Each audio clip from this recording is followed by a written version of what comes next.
never been down with no OPP.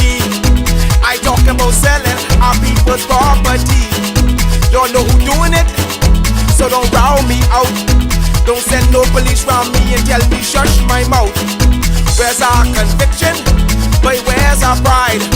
We selling everything, selling our backside. Just go online, it'll make you sick. You can buy any island, just point and click. See, they're selling our country, yes, they're selling our land. They're selling our archipelago of sea and sand. Now break down the acronym like you in class. Oh, they're selling the whole country. Ooh, they're selling our hey. Ride him. My mother always say, when you find a donkey, ride it. What? Come on. We got a whole nation in 73. Now we getting back the whole country. What kind of fools we must be, selling out for a bag of rice and a cup of tea. You know what does bug me? Help me understand.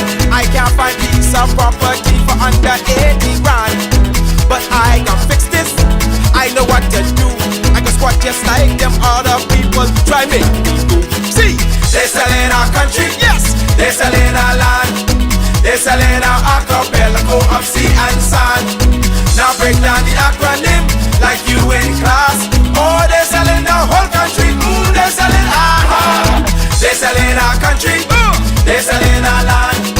They're selling our archipelago of sea and sand. Now break down the acronym like you in class.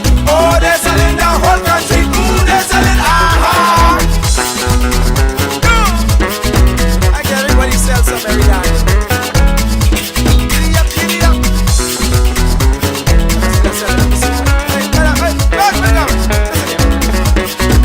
Come on.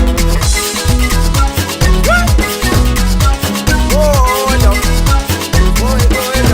Let's go. Who's the donkey again? They're selling one island. They will keep what can be left for you and me. It's just an example what's our kids to do. You want them have a sense of pride or go selling too. Cause they're selling our country, yes, they're selling our land. They're selling our archipelago of sea and sand. Now break down the acronym like you in class. Oh, they're selling the whole country. Ooh, they're selling our they're selling our country, yes, they're selling our land. They're selling our archipelago of sea and sand. Now break down the acronym like you in class. Oh, they're selling our whole country. Ooh, they're selling our they're selling our country, yes man. They're selling our land. They're selling our archipelago of sea and sand. Now break down the acronym like you in class. Oh, they're selling our whole country. Ooh, they're selling our they're selling our country, yes, yes. They're selling our land. They're selling our archipelago of sea and sand. Now break down the acronym like you in class. Oh, they're selling the whole country. Ooh, they're selling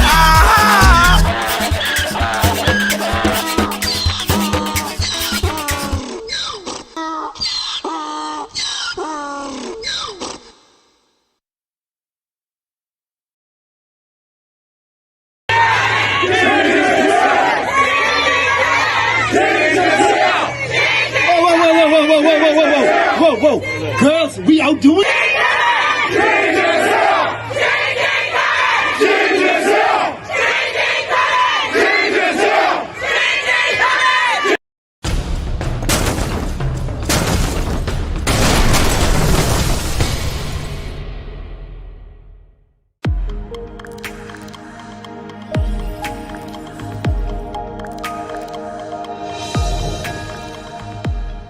when you mess with a sitting public servant, where a sitting, when you mess with a sitting public servant, when you mess with a sitting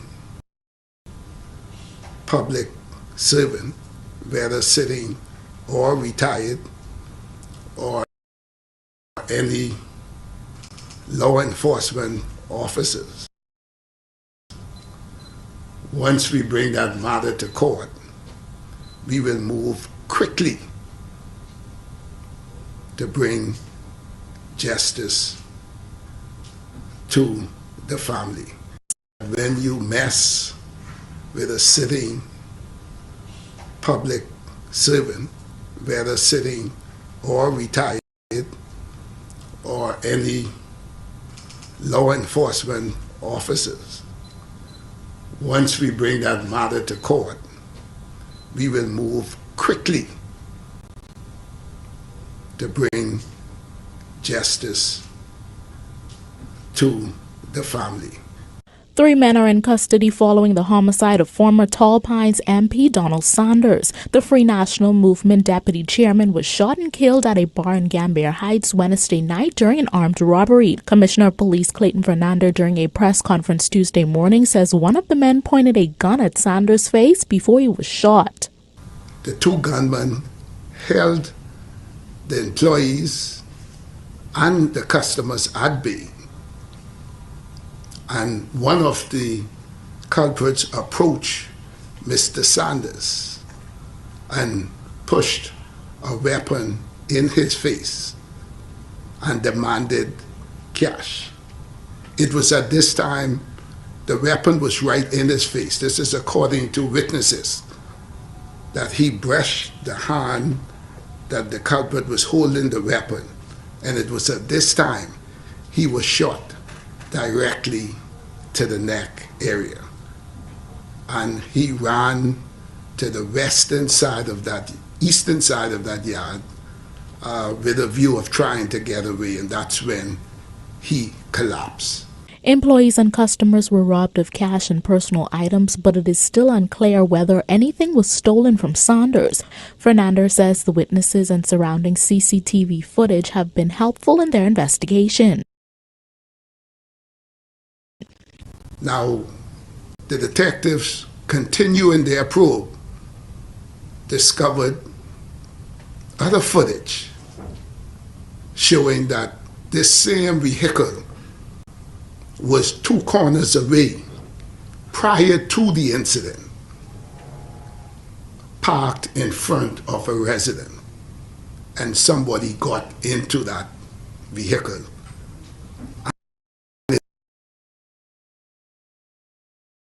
It went directly to that establishment where it parked, the driver parked, and waited in there. Police are appealing to business owners to be more careful in how they handle their money.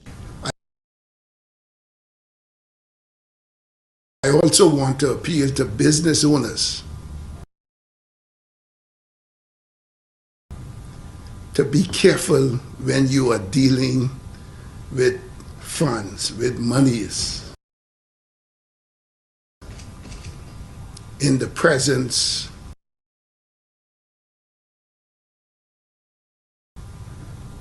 of the public.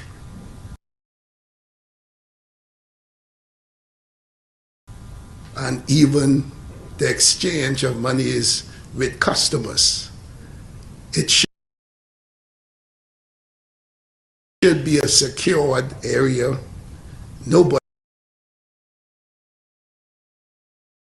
should be able to look into your register to see how you're exchanging monies and where your funds are secured. Reporting for Guardian News Network, I'm Destiny Johnson.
Hello, Bahamas, and fellow members of the Coalition of Independence.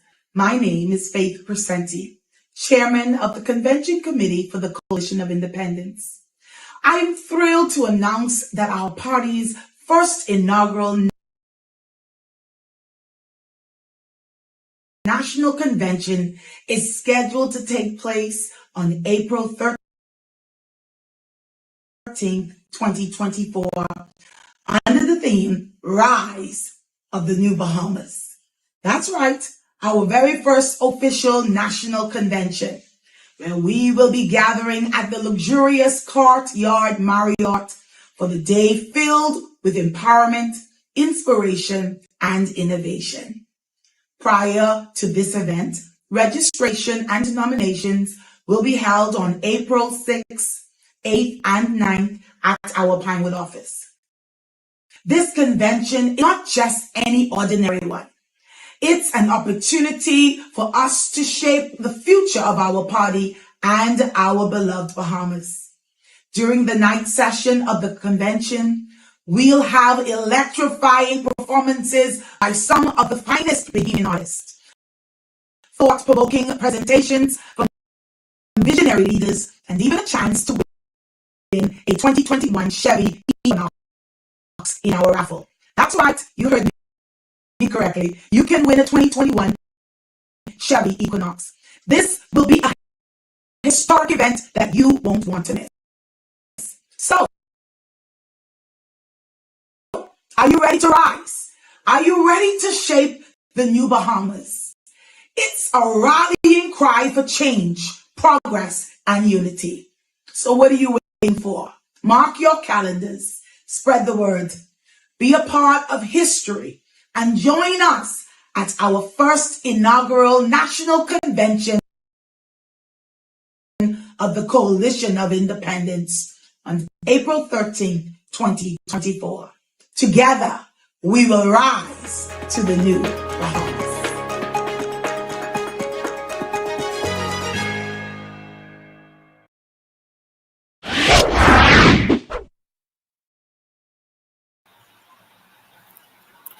Good afternoon, Bahamas, and welcome, welcome, welcome. Thank you for tuning in. It is always a pleasure to spend my evenings with you, educating you on what's really going on in the country and preparing all of us for the new Bahamas.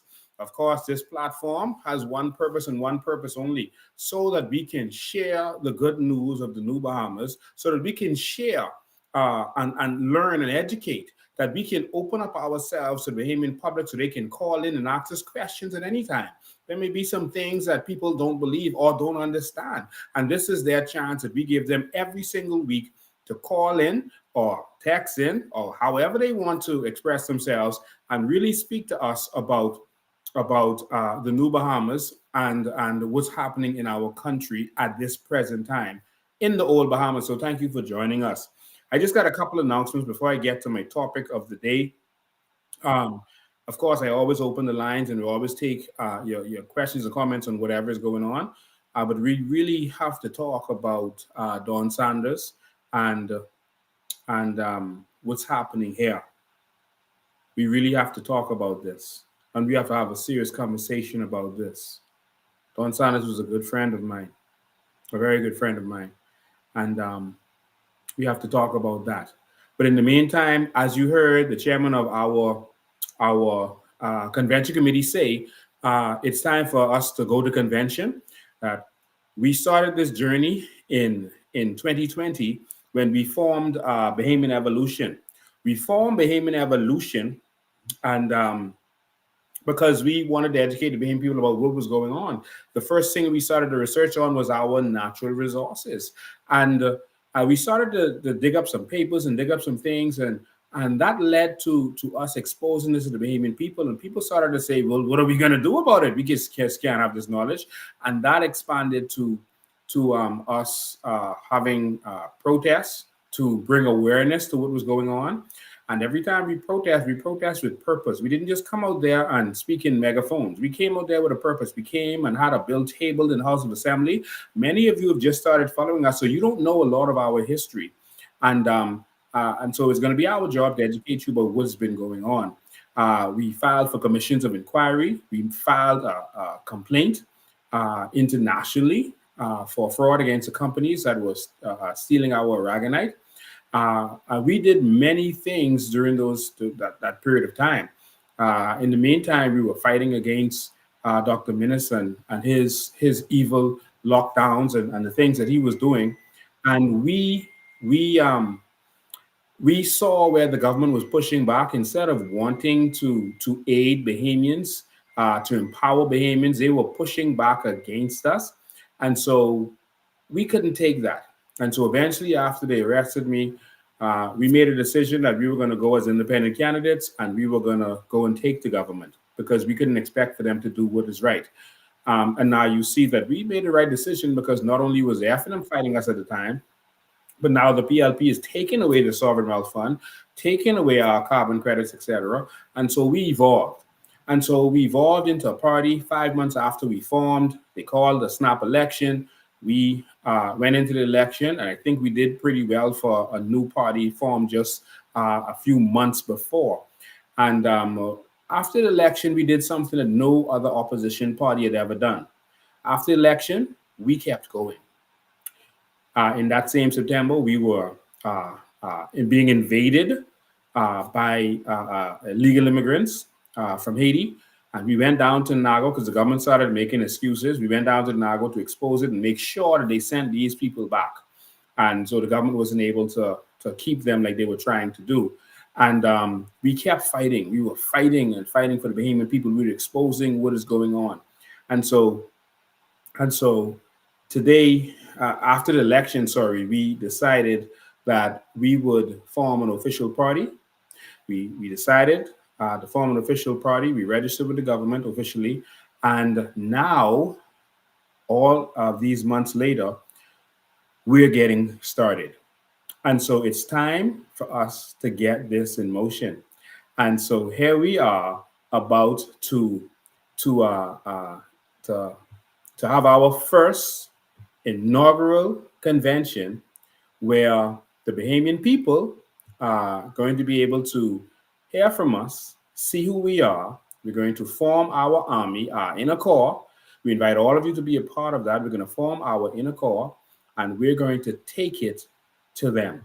We're going to move forward to take this country back, because it's time to take this country back. And that is exactly what we're going to do. And so we decided that we won't just talk this, we're going to do this.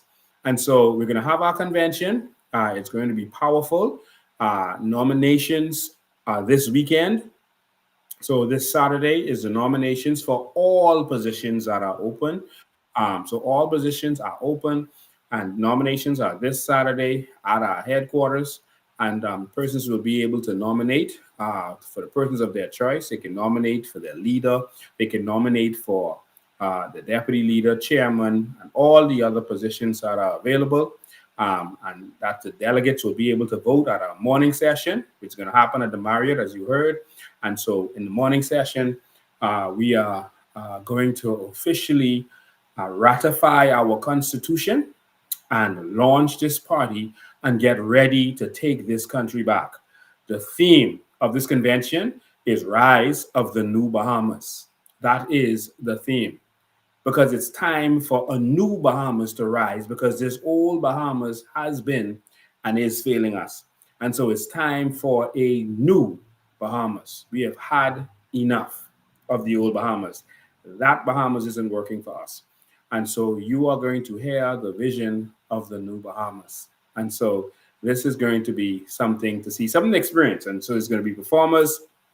You're going to hear one of the biggest performers in the country at this time, probably in history. You're going to hear from other performers. You're going to hear from speakers, including myself. All right. And so win, lose, or draw, you're going to hear from myself. And so if they chose to keep me as the leader of this organization, then you'll hear from me as a leader.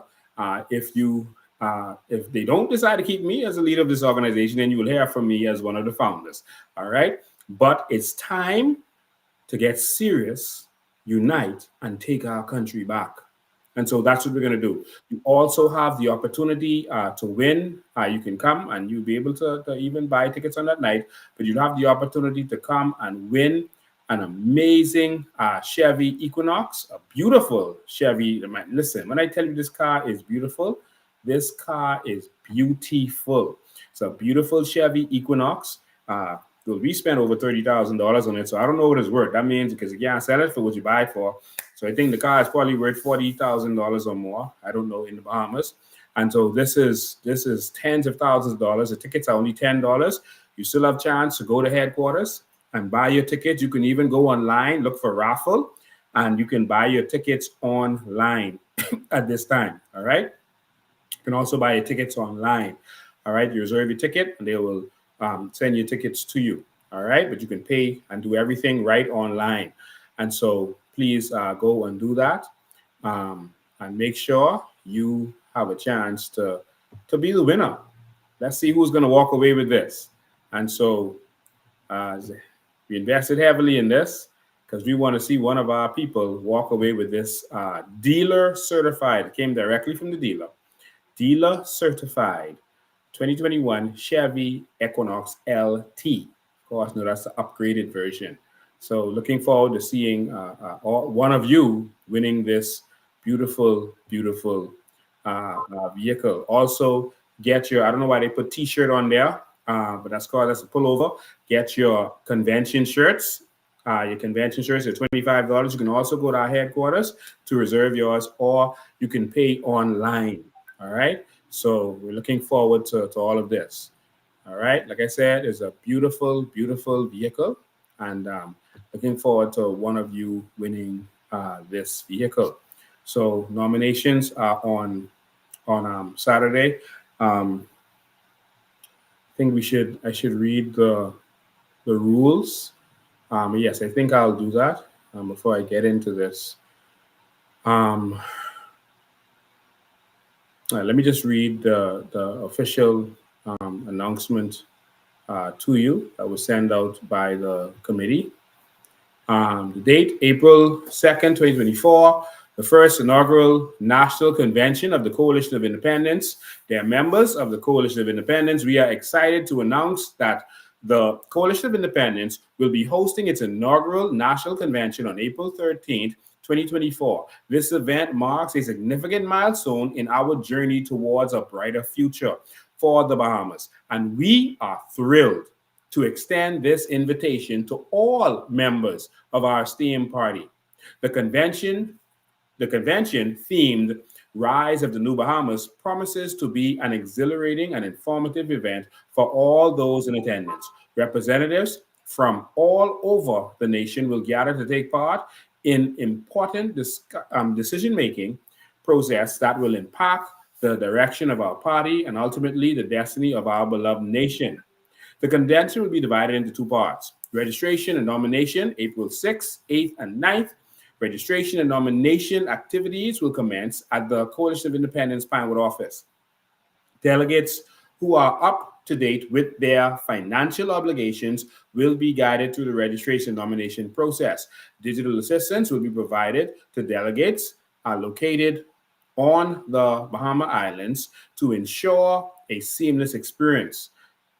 Number two, Convention Day, April 13th. The main event will take place at the Courtyard Marriott, featuring two sessions. The day sessions, 9 a.m., 2 p.m., exclusively for registered delegates. This session will focus on important deliberations and decision-making process.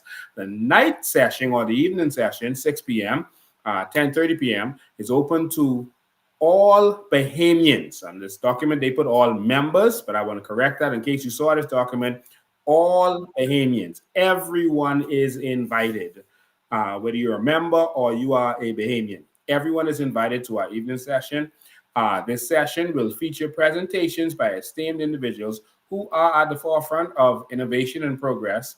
Additionally, there will be captivating performances by renowned Bahamian artists and an exciting raffle drawing, with the grand prize being a 2021 Chevy Equinox. If If you are unsure about your delegate status, please reach out to the convention committee or the national chairman of the Coalition of Independence for clarifications. We call upon all members to join us in full force for our first ever inaugural national convention. Together, let us seize this opportunity to shape the future of our Bahamas and the Bahamas as a whole. Your participation is invaluable and your support is crucial as we embark on this transformative journey. Thank you for your attention and we eagerly anticipate seeing you at the convention. Sincerely, Coalition of Independence. So I hope you all are ready for this convention. We are in the big leagues and we are getting ready for war. We're getting ready to take this country to the next level. And so we just want to thank all of you for all of that and sitting here for all of our announcements, etc. All right, ladies and gentlemen, I want to say my sincerest condolences to the family of a good friend, Don Saunders. Who's Don Saunders? Don Saunders is a politician, a young man. I won't say his history. I think enough news covered his history, etc. He grew up adopted in Exuma and became a lawyer, later decided to go into politics. He grew up in the FNM all of his life, as far as I know, and that is what he loved. I was once a part of the FNM for a short period of time, and he was one of my closest friends there. I had actually known him before I had gone on that journey because he was actually running in politics. He was running in Golden Gates. This was one of my biggest experience with this young man. And you'll see why everyone is speaking so highly of him, even his political opponents.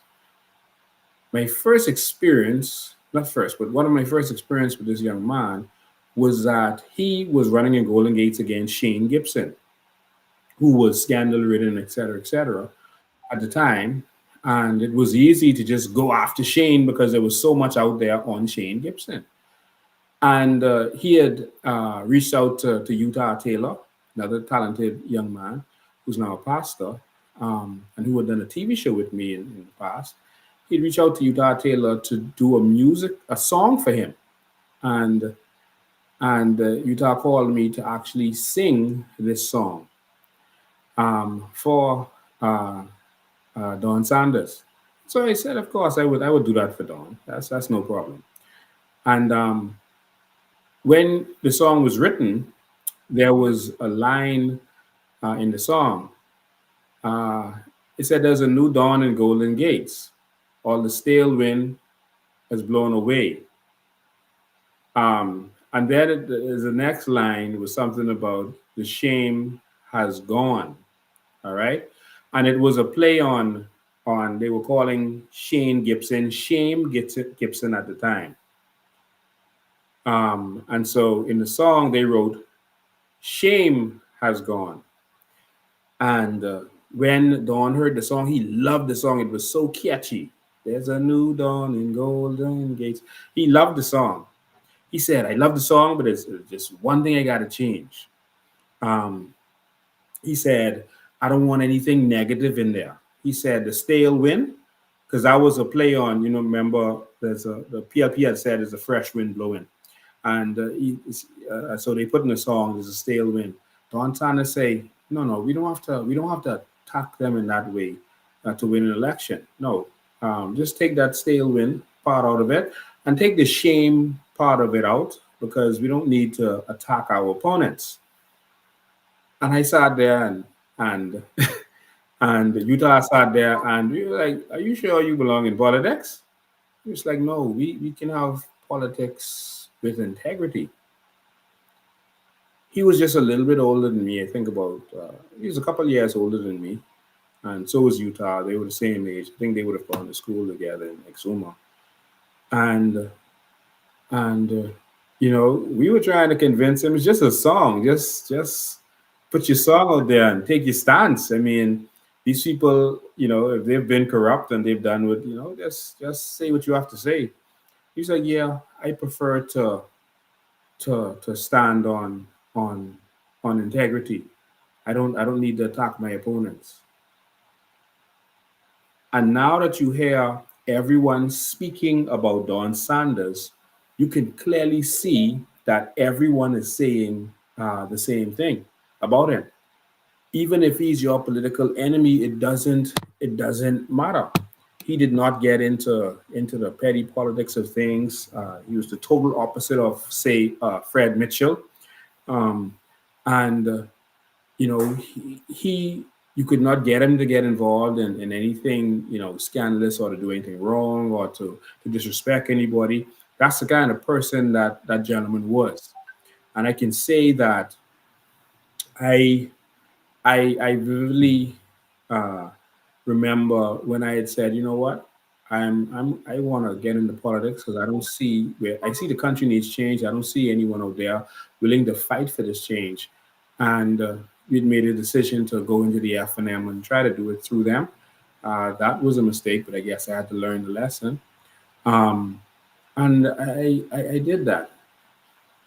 And after seeing that they were just as corrupt and that you couldn't change these parties from the inside, I decided to take a stance. And Don, while he still supported his party because he felt that he could change from the inside, he stood with me on many, many things, and I respected him for that.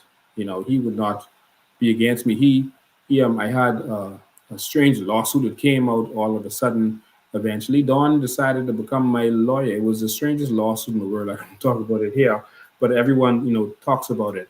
And he decided that, even though person's party was like, no, no, no, no, he's our enemy. You can't represent him. He was like, no, this lawsuit makes no sense. This is clearly an attack. It's false.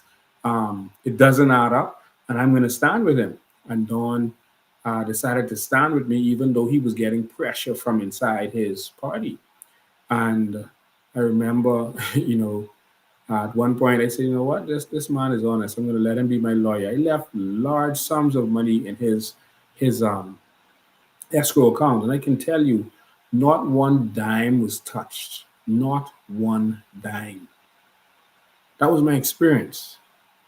At one point, for that matter, I said, you know what, just in case, this case goes funny, I'm going to put a certain amount of money in escrow. Hold on to that.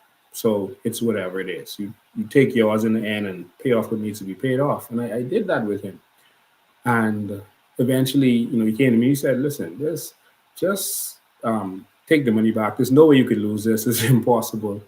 And just let me get my fee out of it, and you take your money back because you cannot lose this case. It's not possible."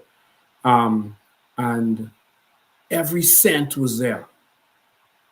And I say that because, I'm giving him his flowers after he's gone, but he had integrity. He had integrity. And no one could take that away from him. And as you can see, there's persons on both sides of the aisles who are coming forward and saying, this man deals with his political opponents differently. And so that's my experience with Don Saunders.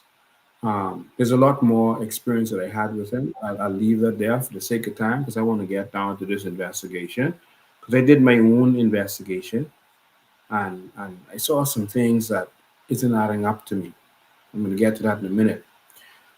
I decided to stand with Don even when I wasn't a part of his party. He had a serious conviction to fight the situation in the dump. And so what you see here was Don in the middle. This would used to happen basically daily in the Jubilee Gardens area. I mean, it was a serious threat to humanity. And Don would go there and he would be excited about fighting this thing, talking to the government. He made the government promise that they would do whatever it takes to solve this. He actually fought for this. All right. This wasn't just the government doing this. He fought for this. I sat next to him and watched him make calls and called the prime minister at the time, minister, and and put pressure on him that no, we are going to fix this. Put pressure on them to do whatever they had to do to deal with that scenario. And here I took all of these pictures. I stood with him because it was the right thing to do, you know, for those people. There's no way that you should build a low cost home next to the dump, knowing that people would just be desperate to get a home. That was wrong to do. And he went and he stood up for those people, and I was there when he did so, and and he fought to get the situation resolved. I don't know the details of how they resolved it, but all of a sudden the fires basically stopped. I don't think the problem is fully gone away because you can still get that smell and that stench when you're driving in Gladstone Road, etc. But that was it, and so that was his biggest fight, and he forced Minis hands. I heard Minis mention it while he was being interviewed, because it's like kind of like the situation in Pinewood.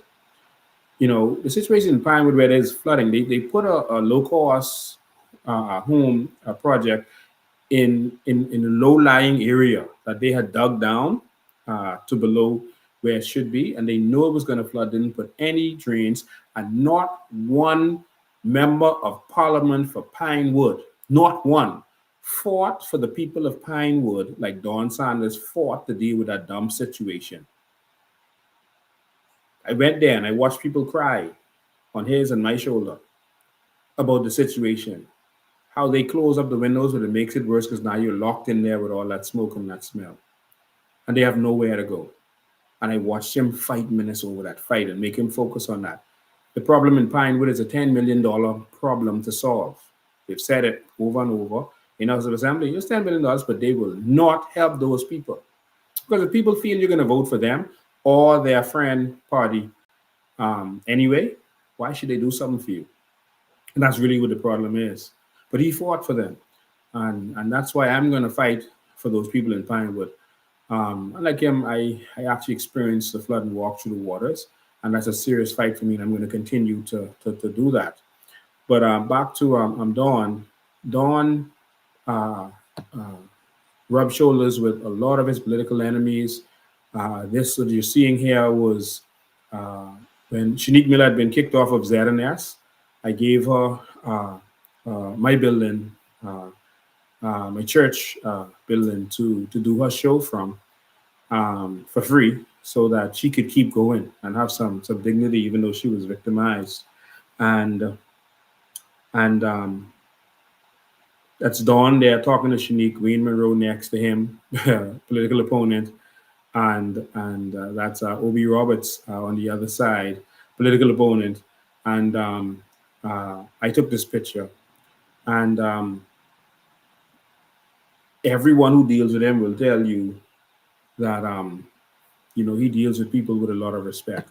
And so while I do not agree with the party stance, I believe that the FNM has been a part of the destruction of this country. That's where he chose to be, and he felt that he could try to make a change from within. And I realized early that that's not possible because the party is steeped in corruption, and so is the PLP, and that we need real change. And so I decided to walk away from that. And we're going to give this a shot to change our nation because it's the only nation we got. We don't have nowhere else to turn. So, ladies and gentlemen, I played that video in the beginning of the show, and I see that many of you, I think about 1,543 people are on here now across our platforms. And again, you can watch us on Facebook, on Lincoln Bain, Bahamian Evolution, or Coalition of Independence. You can watch us on YouTube, on those three channels, also on LinkedIn, on Twitter. I think Instagram, but we're not broadcasting on Instagram tonight. So we have a wide variety of platforms that you can watch us on.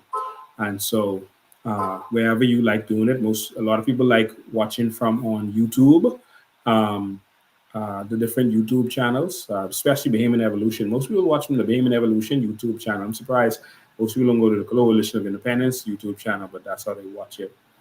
And so they can watch it on TV so they can see good what's going on.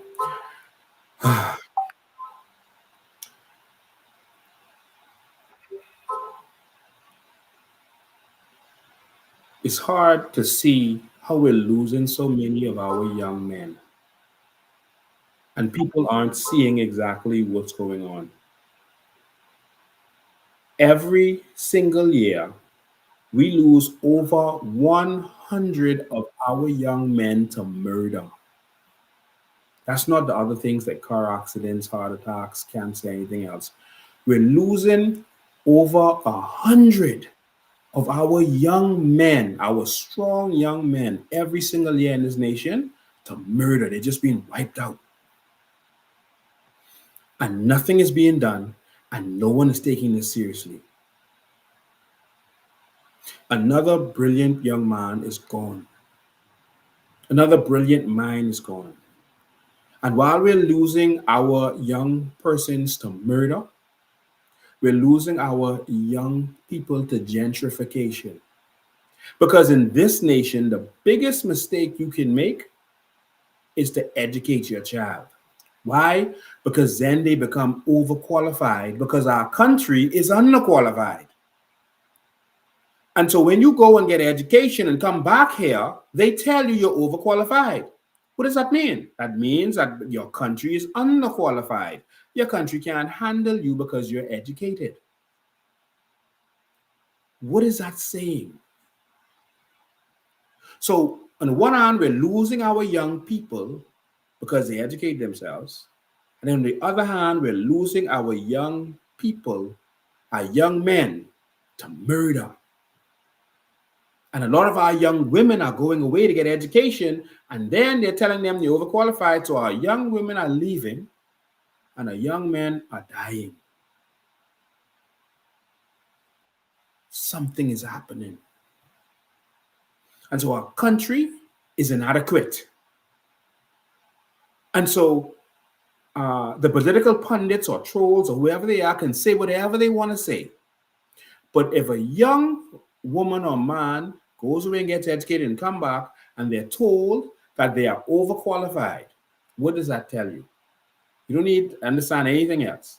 The country is underqualified. We can't handle educated persons. Isn't that what that tells you? I think that's clear as day. I heard someone say, oh, they used to have outside toilets back in the day and they don't have outside toilets anymore, et cetera, et cetera. This country has not grown any differently than any other country in this region, Jamaica, Barbados, etc. Everyone was paving roads. Everyone was building schools. Everyone was building an airport. That's not the growth. Let's compare ourselves to the overachievers, not the underachievers. Dr. Miles said he went home and told his mommy he got a 50-something in the exam, but everyone else got less than that, or he got 60-something. And everyone else got less than that. She said, listen, don't you ever compare yourself to failures. Because that's quickly what they start to do. Oh, look at Haiti. We should thank God. No, let's look at countries that got independence around the same time as us and improved their country. And that brings us to the fight against crime. I'm going to say some bold things. And I have to say this because today is Dawn, tomorrow is someone else. When the last prominent Bahamian got murdered, Dawn would have never imagined that that would be his fate too. None of us know our fate.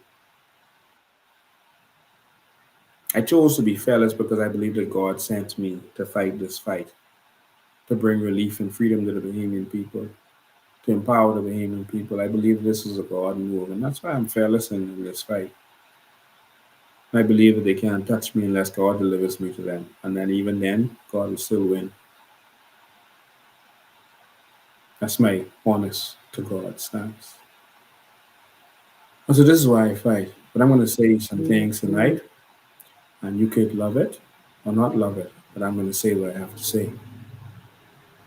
As it relates to crime in this country, it's sickening. Crime is the way it is because of government participation and because of police participation in some instances. That does not mean that every police is corrupt. Look, the majority are not. very good men and women on the police force. But normally, the prime ministers and those corrupt politicians put their people in the top so that they could give instructions down, and the people down,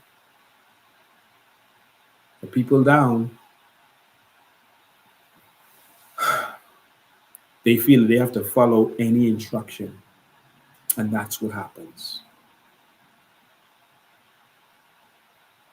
The corruption in this country is because of political involvement in crime.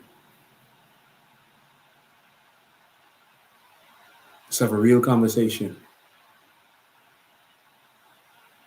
Now, I'm going to talk about that some more, but let me talk about this investigation with Don Saunders first.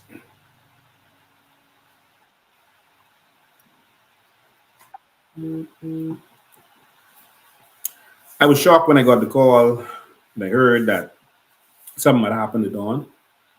I went out there. I sped from where I was and I sped out there to see exactly what was going on. And I got to talk to some of the people who were actually there, some of the witnesses, some who were in that situation, who had run. And after hearing the police account, started to concern me. There's a couple of things that concerned me about the police account initially. The first thing that concerned me is that they came immediately to the conclusion that it was a robbery. It just appeared to be a robbery and that's it. You don't do that. Not immediately on the scene. Oh, this isn't nothing political. This isn't a robbery. Sorry, this isn't a hit. This isn't a political situation. This is just a robbery. So it doesn't appear to be this. It doesn't appear to be that. You should not come to any conclusion. With the commissioner saying certain things, it could influence the investigation. And so all you should say is that we're investigating to see the motive. But you shouldn't just quickly say that this was a robbery, even if it appeared to be a robbery. Because if you're going to put a hit on someone, you make it look like a robbery. You make it look like an accident. You make it look like a suicide. If you see someone hanging from a rope in a house, you don't just quickly just say, oh, the person committed suicide. No, you have to investigate. And so if this was some rookie police officer who was just there speaking and they made that mistake, I would say, hold on. Yeah, okay, they just made a mistake. But you can't be the commissioner of police and you are just quickly rushing to say robbery. And then all of the PLP trolls, we know, they started putting things in social media talking about the other woman and all this other scandalous stuff. Like they started to try to attack him, which I thought was despicable and should not happen. But that's what they did. Let me say that based on what I have seen to this point, while it appears to be a robbery on the face of it, I'm not convinced that it was a robbery. And I'm going to say this for my friend who is now laying in the morgue. It does not appear to me to just be a robbery. And I could be very wrong. But for my friend, if some injustice was done to him, I want justice. I don't want us to just blow this off and say robbery. It very well may have been that it was just a robbery. But I am calling on the police force to do a proper investigation. As you arrest these young fellas, and I spoke to people in the area, and including the father of one of the fellas who was arrested, he actually wanted to come on my show tonight, but I'm not going to let anyone say anything scandalous while the investigation is going on. The father owns another club. The father, owns another club in that area of one of the young men. I spoke to a lot of people about what happened. I'm going to get into it in a second. I'm calling on the police to do a little bit more research. As you grab the fellas, check their devices, see who they was talking to, see if they received any money recently in the bank. When you search the house, see if any money somewhere in the house. See what their conversations were. Grab their devices. See who they may have been making some arrangement, and then cancel out everything else. Cancel out, okay, this was not an attack on anything political, this was nothing like that. But not the body still on the scene, or just leaving the scene and the commissioner saying, oh, this is just a robbery. Don't look this way, don't look that way. It was robbery. I was also concerned with the fact that the commissioner didn't know that there were CCTVs there. There were CCTVs. Dr. Minnis, the MP for the area, used some of the constituency money to pay the police to put up CCTVs in that area. I don't understand why he needed to do that, but he did it anyway. And so the police knew that there were CCTVs there. So why would the commissioner, when asked about CCTVs, say, oh, well, the police are looking around and checking, they're checking the houses to see if any houses have cameras or whatever, or to see if there's any CCTVs around. No, Minnis paid the police. They know that. That was announced. That was all over the news. So what do you mean you all walking to check to see if there's any CCTV footage? That concerns me as if, well, wait.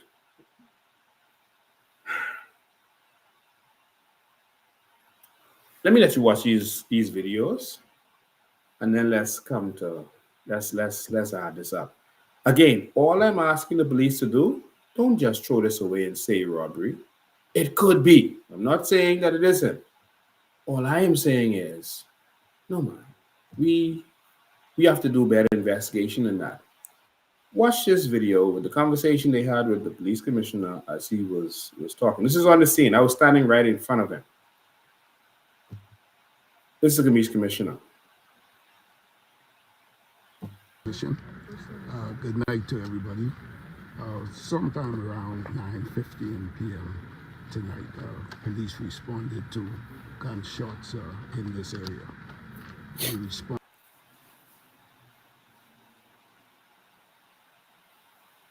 and met the lifeless body of an adult male lying face down just at the rear of this building, which is under construction.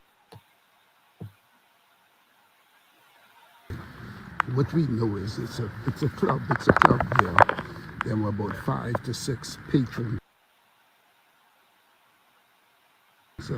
sitting out in the yard when 2 armed men, both were masked. Remember that for the future. Mark that. Just 5 or 6 people were there. Sounds like a good place for a robbery. I think if you rob, you want to make money. You want to get money. Just 5 or 6 people there. Okay? Just 5 or 6. That's it. That's the commissioner. 5 or 6 people there. 5 or 6. And 3 fellas rob this place where 5 or 6 people was. 3 fellas. How much money they can share? How much money you're going to get from each of those 5 or 6 people to share between the 3 of y'all? All I'm asking is that we look a little deeper into this. All right? So remember that. Only 5 or 6 people. Let's keep going.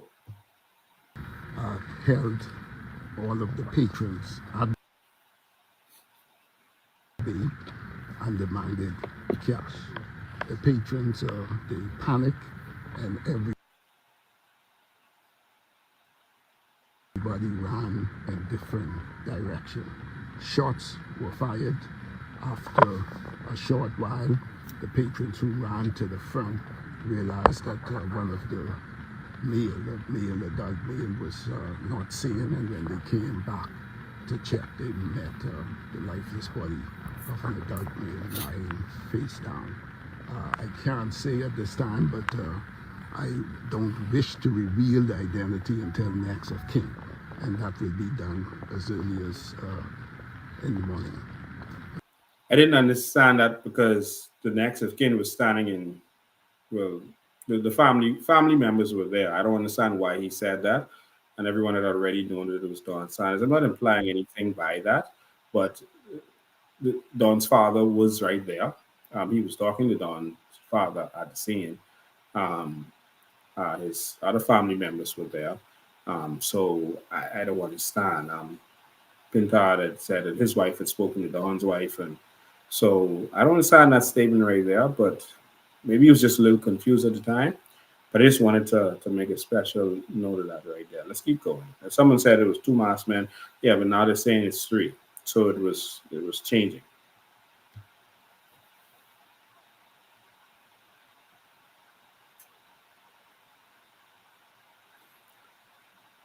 Okay, just waiting for the video to play.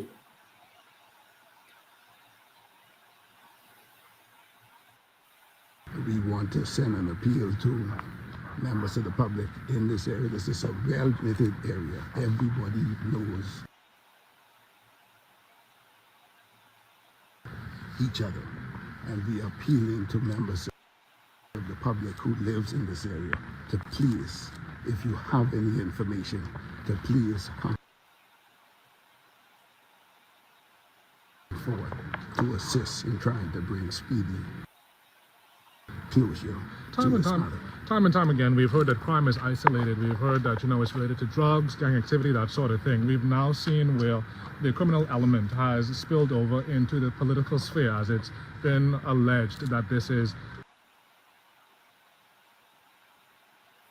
a former senior Free National Movement, former MP, former Deputy Speaker of the House. What does the police now say to that narrative when it's not gang related, when it's not drug related? How do we now address it? Well, it appears, based on what we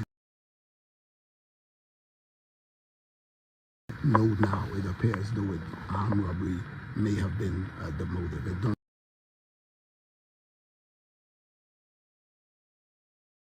appear that nobody was targeted. Don't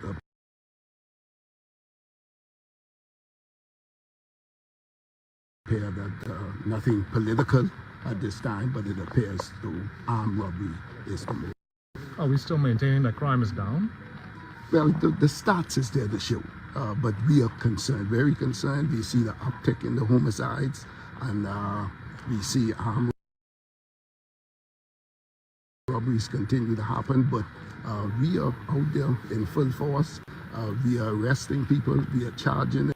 So he's already telling you we're at the scene. This appears to be armed robbery.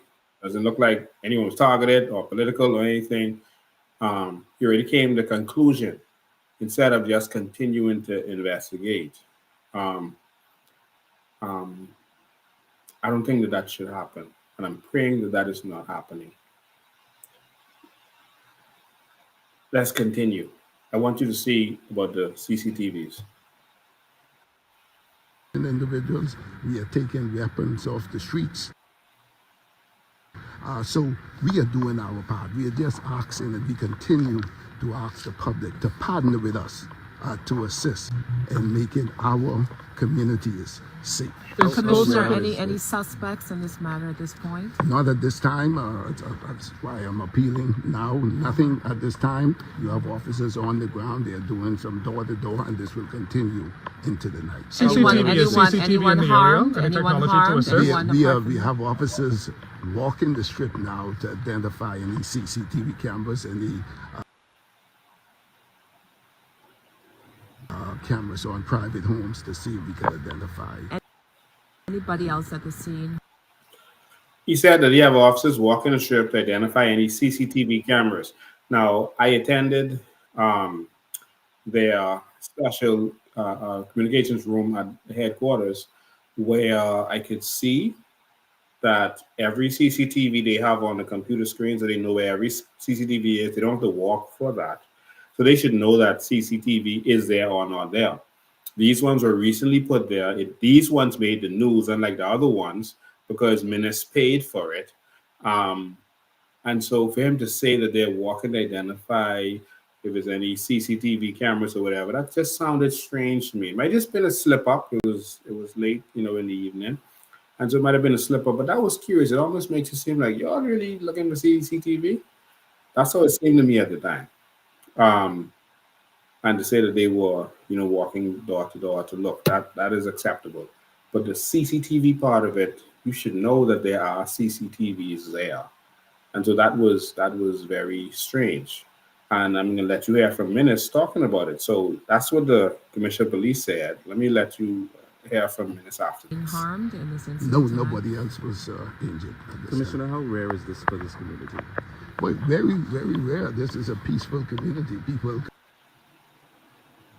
comes from the town area to relax in this area and leave. But this is a peaceful area.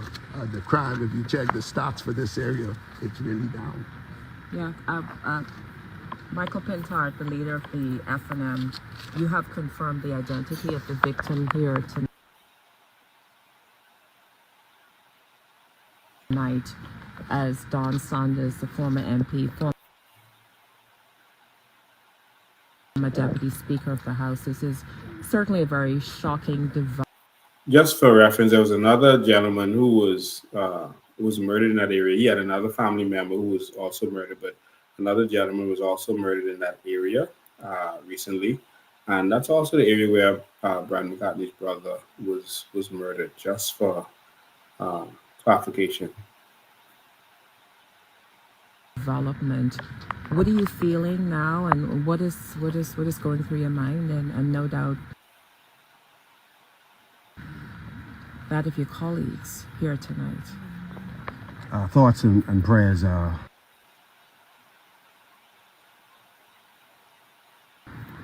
with his family. Had a chance to speak to family members prior. My wife had a chance to speak with his wife, and had a chance to speak with some members of the family, and our heart goes out to them. We are praying for the family to assist them through their own struggles, and as the family is grieving, we ask that people just be sensitive to what they are going through, and we are trusting that the system is going to work, and appealing to the hymn. Everyone who can contribute to bringing justice for him, and literally the hundreds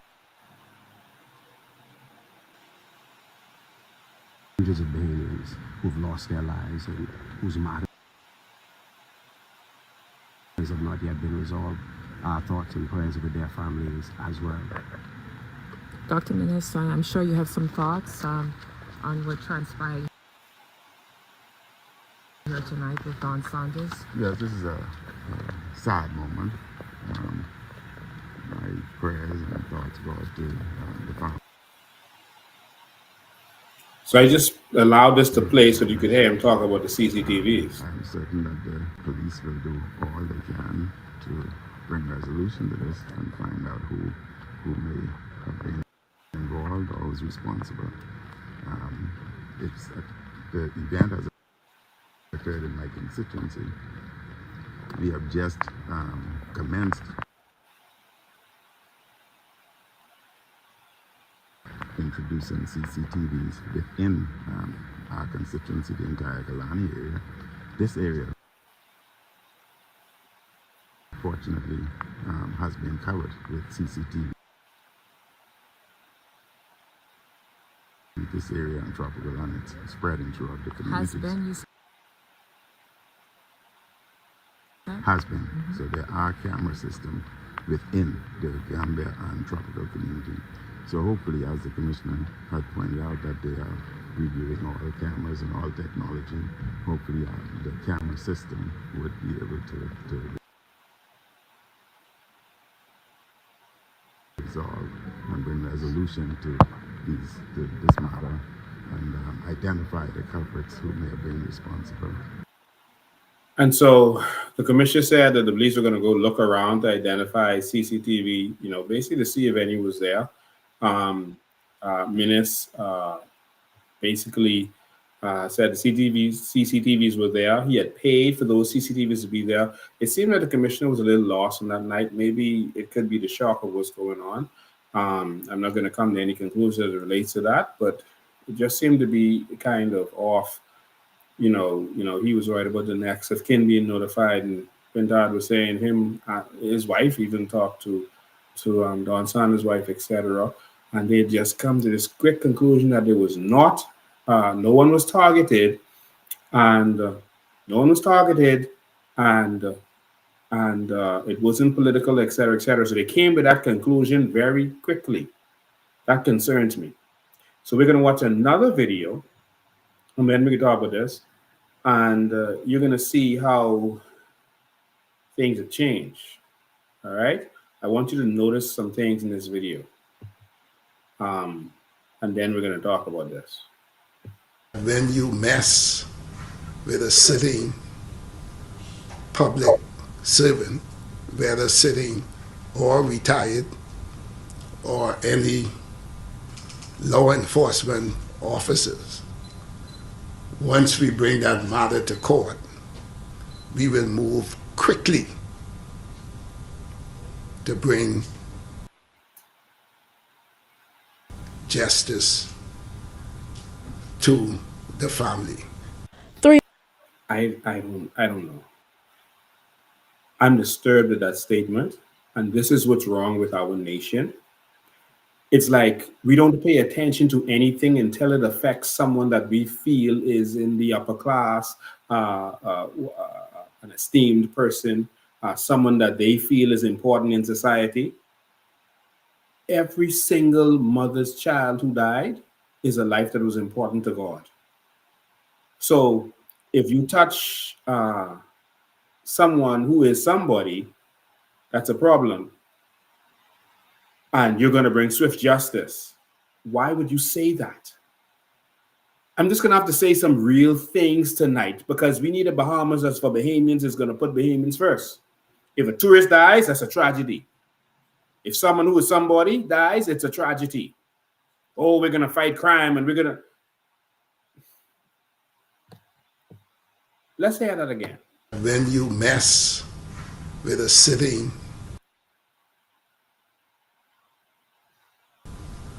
public servant, whether sitting or retired.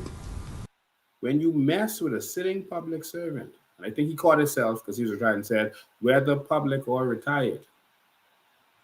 So the other murders are okay? Is that what you're saying? Or any law enforcement officers. Once we bring that matter to court, we will move quickly to bring justice to the family. Let me say this as a commissioner of police. Every single Bahamian life is important.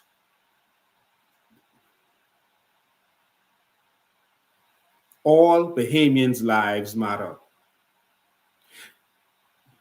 When certain things happen, they say, oh, we're going to take a no tolerance stance. No tolerance, no tolerance. When should the police be tolerant to crime? When should the police be tolerant to murder? I hate to hear that statement of no tolerance. What do you mean no tolerance? So sometimes you're going to tolerate someone murdering someone. Sometimes you're going to tolerate the drug house in the community. What is that statement? Every single Bahamian life matters. We have to change the mentality of our people. They have beat us down so much that we think that we're not important. And we've participated in our own oppression. It's us. That's not the massa. It's not a white man. It's us. We have to change our mentality. In the new Bahamas, every Bahamian will be royal. Every Bahamian will be royalty. It's time for us to be important in this nation. Not the tourist, not the foreigner, not the legal immigrant, Bahamians. So that if in the New Bahamas, if a public servant, police commissioner, defense force, whoever, a permanent secretary makes that kind of statement, they will be fired immediately. Immediately.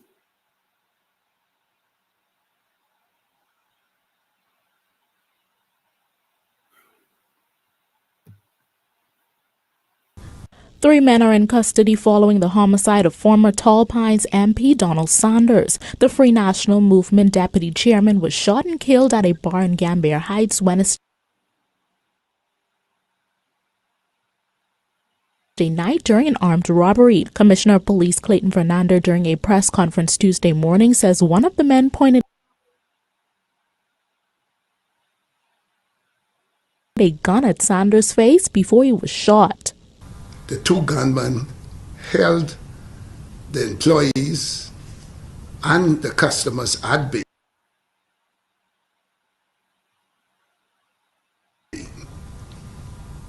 And one of the... I'm sorry for the internet issues we're having. Culprits approach Mr. Sanders. I'm traveling and that's the internet I have. And pushed a weapon in his face and demanded cash.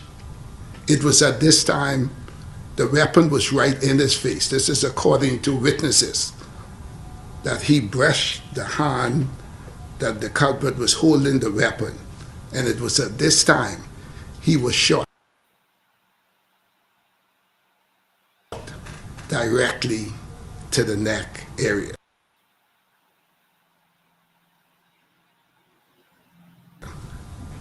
And he ran to the western side of that, eastern side of that yard with a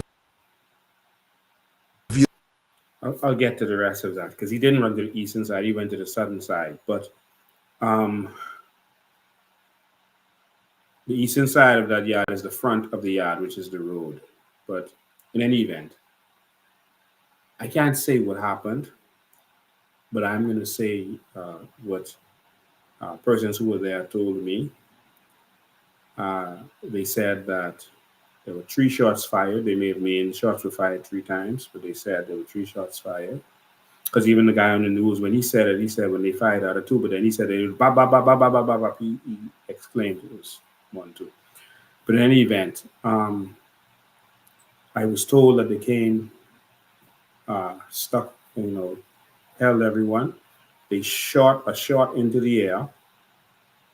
Everyone scattered, including Dawn, and 2 shots was fired, one at Dawn. And they said at the time it hit him in the back and came out the front. He was shot in the back. That's what everyone was saying at the time, and that's what the persons who was there said to me. Now this is a different story. Now the story I got could have been wrong. The initial story could have been wrong. I'm not saying what's right or wrong here, but I'm doing this because I want them to do a proper investigation, and don't think that Dawn doesn't have living persons who care about him, who want actual justice. And so now the story is the person walked straight up to Dawn. Of all the 5 or 6, remember from the first video, because a lot of y'all just tuning in, so you missed the first part of the first video. They said it was 5 or 6 persons there. So 5 or 6 persons there, why did you walk up specifically to Dawn, if that's the story, and put the gun in his face?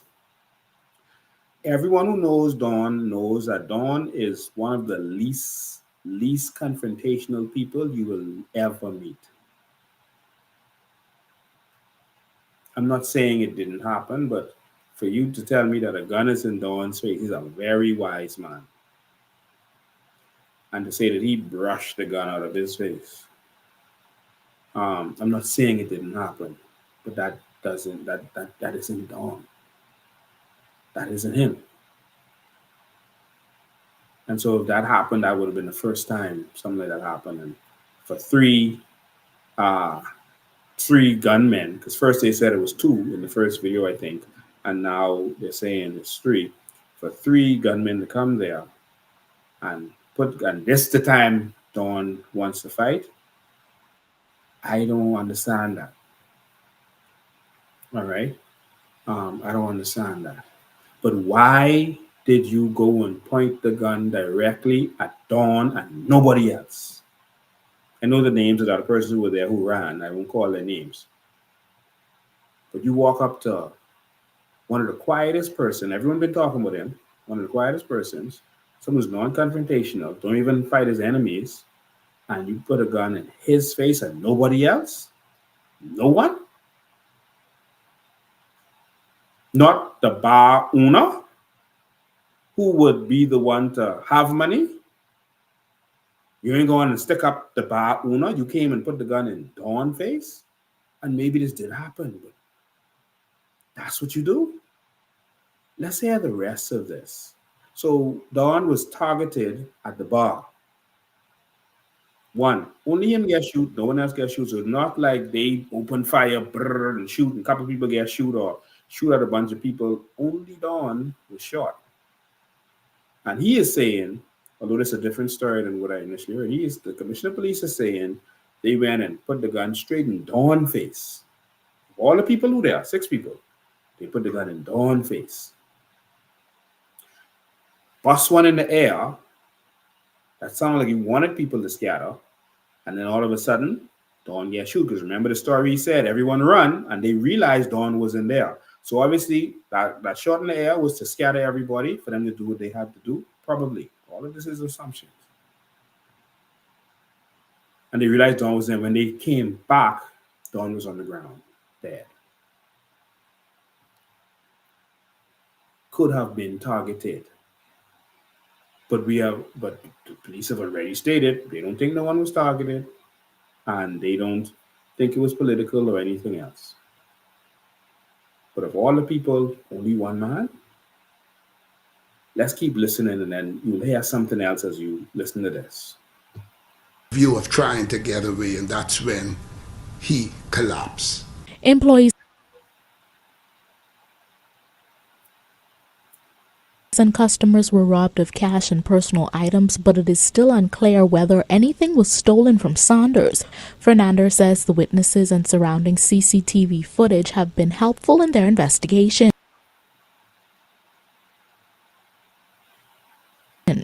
Now, the detectives, continuing their probe, discovered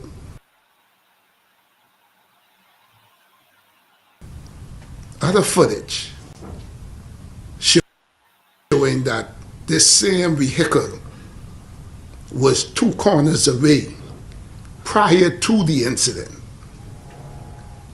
parked in front of a residence.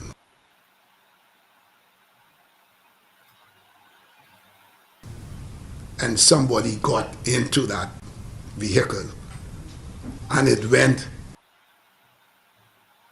directly to the establishment where it parked, the driver parked, and waited in there.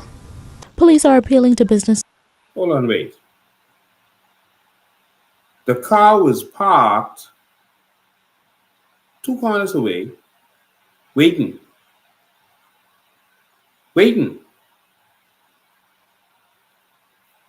Someone out of the house where it was parked got out and got in the car, and then they came by the bar and parked there and waited.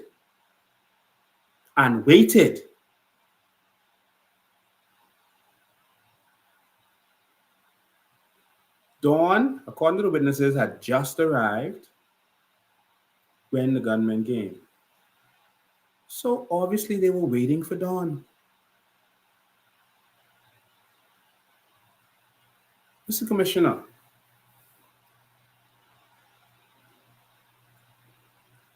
maybe I'm the only one getting this. They was 2 corners away waiting. I don't know much people who come in to rob an establishment in their neighborhood. But someone came out of the house where they was waiting 2 corners away. Fellas was waiting in the car, the other one come in the car, and then they park by the bar and waited. When dawn reached and went in the back, because they call this a bar, but it's like a house, and in the back of the yard is where they hang out.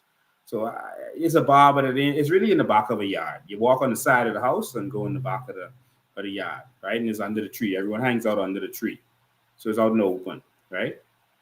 So they parked there and waited, and only so they waiting and watching. Only 5 or 6 people there, and that's when you come in to rob. Early in the evening, you know, money make yet? No money make yet. And you come in to rob?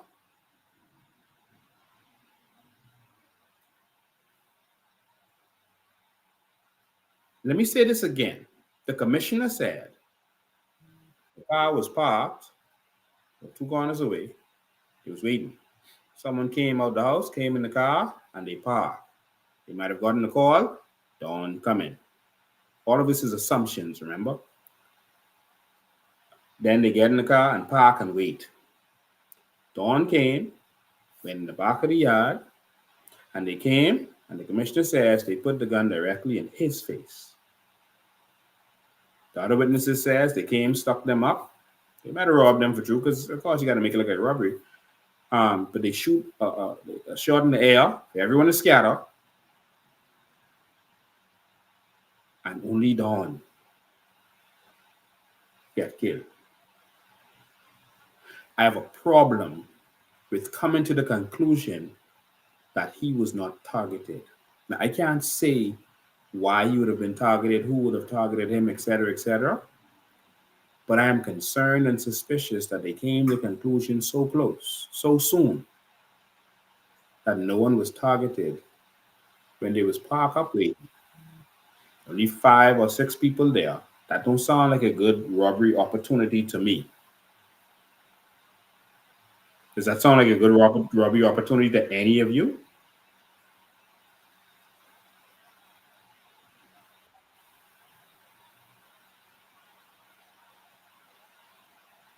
I got more to talk about, but I can open the phone lines because this really took longer than I thought it would take because the video was playing slowly. The phone number is 803-5995. 803-5995. Call me and tell me what you think. Am I dead wrong for asking the police to put more effort into this? Am I wrong? Am I jumping to the wrong conclusions? Some people say just let the police do their job, but based on what I'm hearing publicly, something wrong. Something ain't adding up.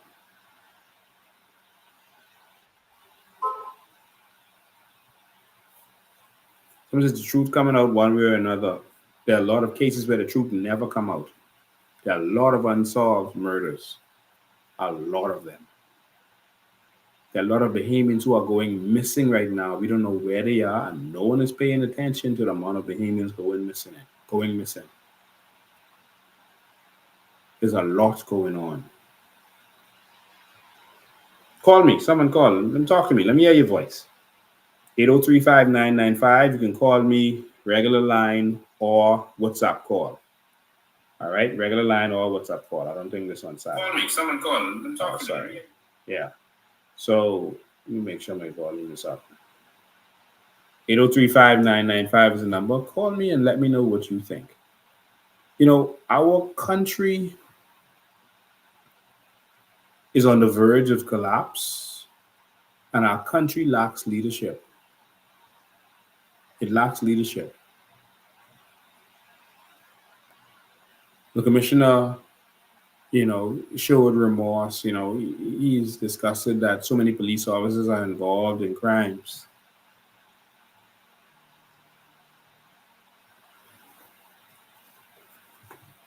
Oh. Oh, sorry, you got to call back. Uh, I had the phone on silent. Sorry, you can call back again. So it's two different phones. One is a WhatsApp and one is a regular line. You can call back 8035995. Sorry, I had it on silent for a minute there. I apologize. Let me make sure this is up. 8035995. What do you think?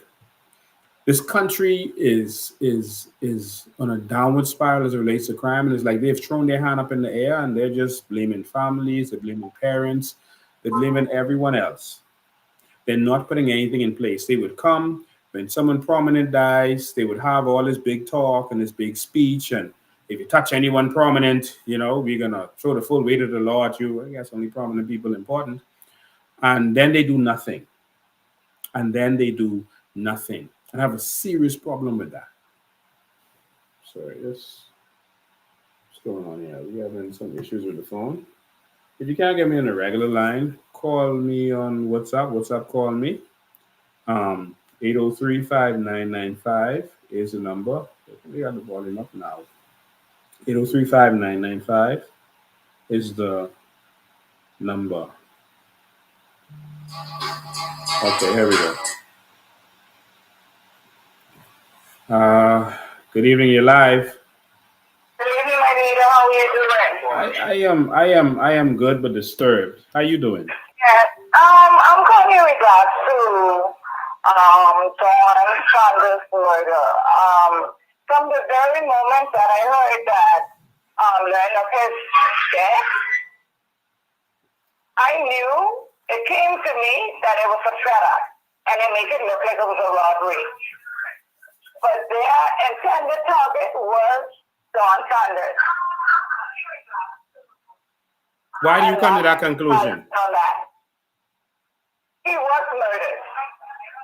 They came there for no one else but Don Saunders. They was trailing him. Believe me when I tell you that they was trailing Don. And they waited until he get out of his vehicle and gave him enough time to settle out, and then they came for him. Yeah. That's what the witnesses said. He just reached, just sit down, and then they came.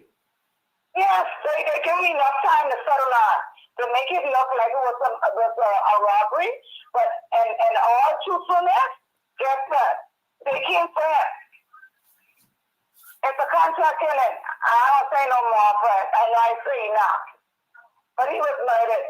Believe me when I tell you that. They ain't come for nobody else but him. Wow. All right. Thank you.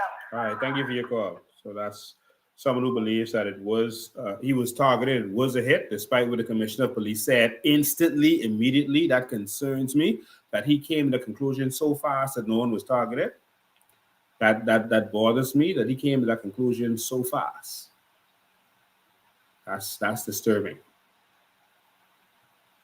Again, how do you say, okay, you saw, according to CCTV cameras, you saw that they were at a house 2 corners away. They were waiting. Someone came out of the house, got in the car, and they pull up to where this bar is. And let me see if I could put all this in perspective for you. Let's see if I can put this in perspective for you. There we have that. Let me see if I can pull that up for you.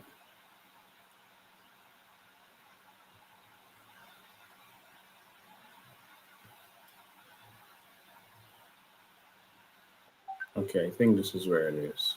Let me pull this down.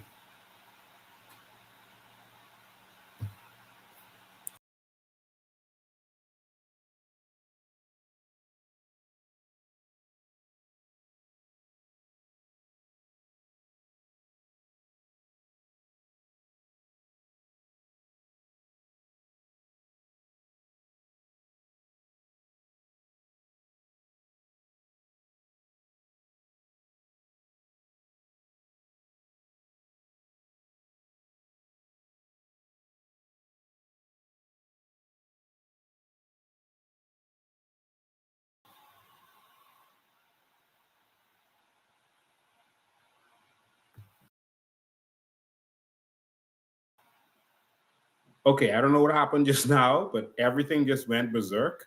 Um, I assumed I'm live again, but the whole thing just shut down a moment ago. Maybe this live is being targeted, and this kind of stuff happens when we are doing these kinds of serious lives. But they shut it down. But of course, IT is my specialty, so I have ways to get around certain things that they're trying to do.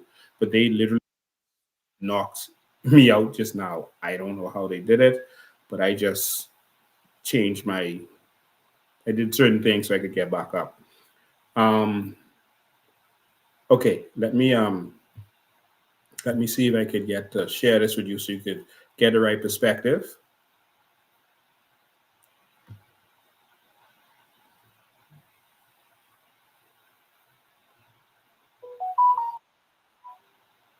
Yeah, I want you to get the right perspective. Let me see what we can do here.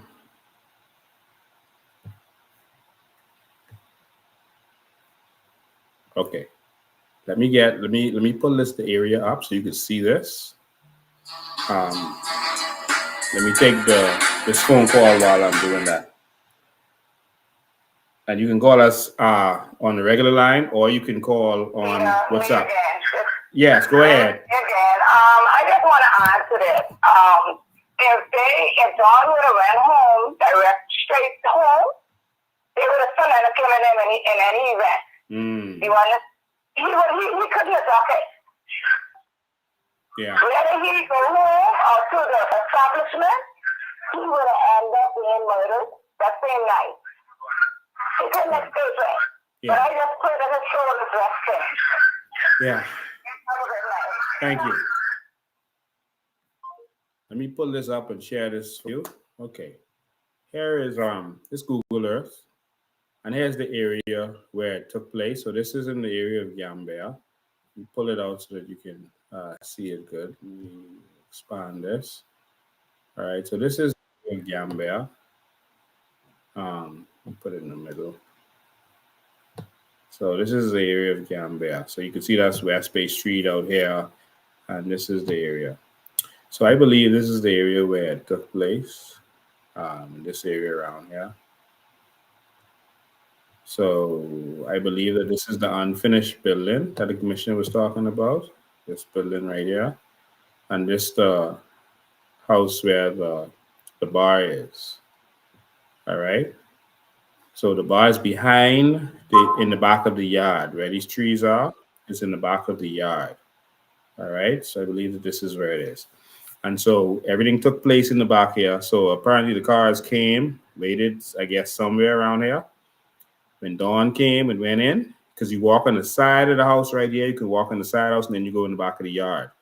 So when dawn came in, they came in after he settled down, they came in here.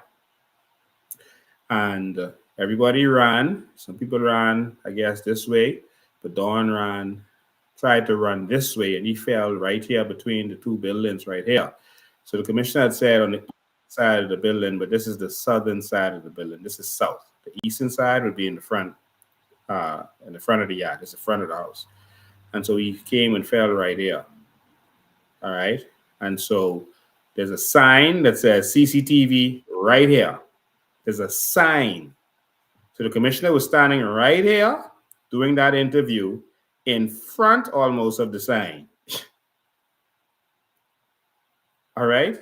And so for him to say that the police would have to go and look to see if there's any walk around to see if there's any CCTV or whatever, I don't know what he was talking about.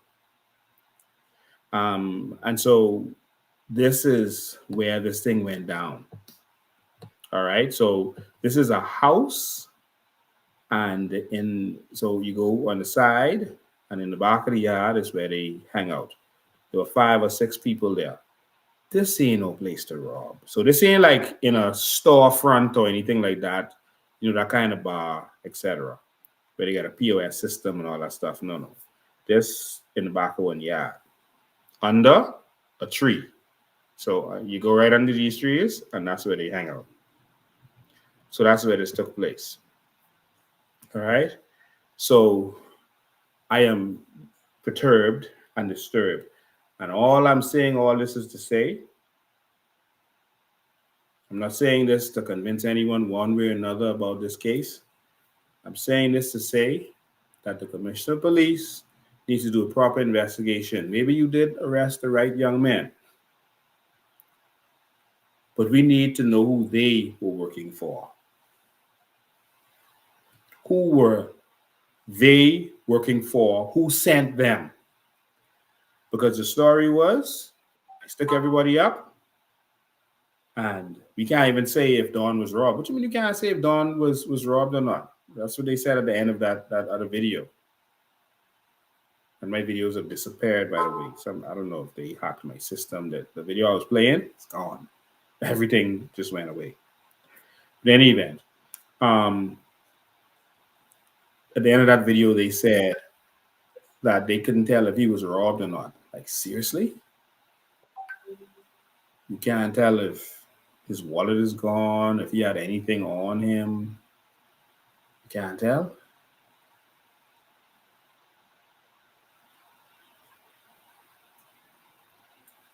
I'm going to say this for my good friend who stood with me and stood up for me, even when it was not politically expedient to do so.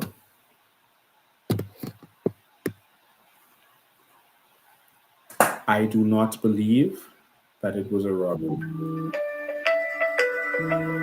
Take another call on WhatsApp. Good afternoon, you're live. Hello. Good evening, you're live. Good night. Good night, Mr. Ben. How you doing? I'm good. How you doing? I'm good. I just want to give my input. Go ahead. This case, this wasn't a robbery. It's a hit. Because think about it. A person trying to rob three guys robbing a person. Don't you think they wait till a person get a loan? Now, my input is, I think they wanted him to go where people was, right? Mm-hmm. To make it look like it was a robbery, but they still targeted him. So it was a robbery gone wrong. I'd say that they just did it dumb. They should have do it when he went home, make it look like a real robbery, no witnesses, one thing. But they thought about it in the wrong way. I don't think they think that through. You understand what I'm saying? Yeah. Hello? Yeah, I agree. But that's a hit. I have my 12-year-old son on the side of me watching this, and the first thing he said, "Daddy, that's a hit." Yeah. That's a hit. You know who else went through that same thing? Something similar? Who? That same commissioner of police. They did it at his house. He was shot in his hand. Same incident. I don't believe that was a robbery either. No, it can't be a robbery. It's too much signs that wasn't a robbery. Too much mixed up stories. You know? Yeah. That wasn't intended hit. They knew exactly who they was coming for. I think Chuck Virgil was the chairman of the F&M at the time when he was murdered, and they found him in the trunk of a car. Wow. A lot of people would remember the Chuck Virgil murder. And this is really a political war. Yeah. And so that was another F&M chairman. This one was a deputy chairman, and who was murdered. What's going on? Sometimes the answer right in your face.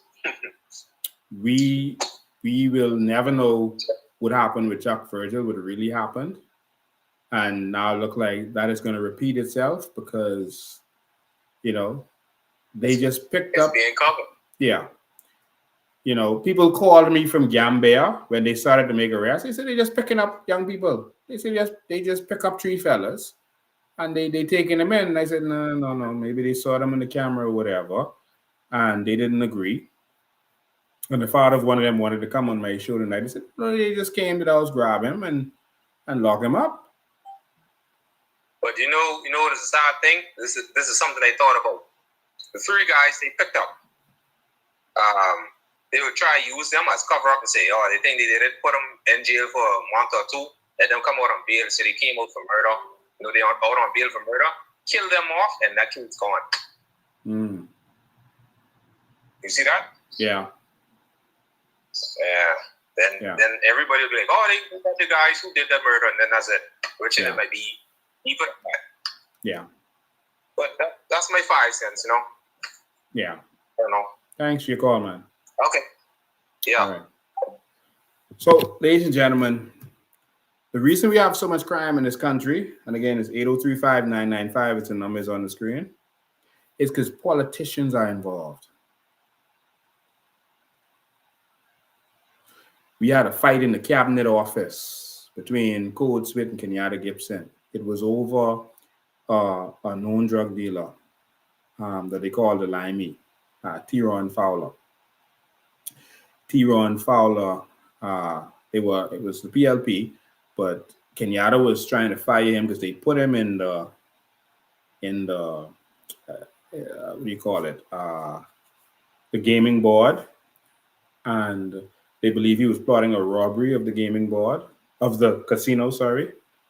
And Kenyatta tried to fire him. Code Smith was trying to put him back. And they had a big fight over this criminal in the cabinet of this country. Damaged the cabinet.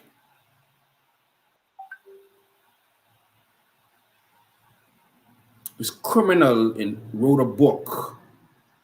I told you that before.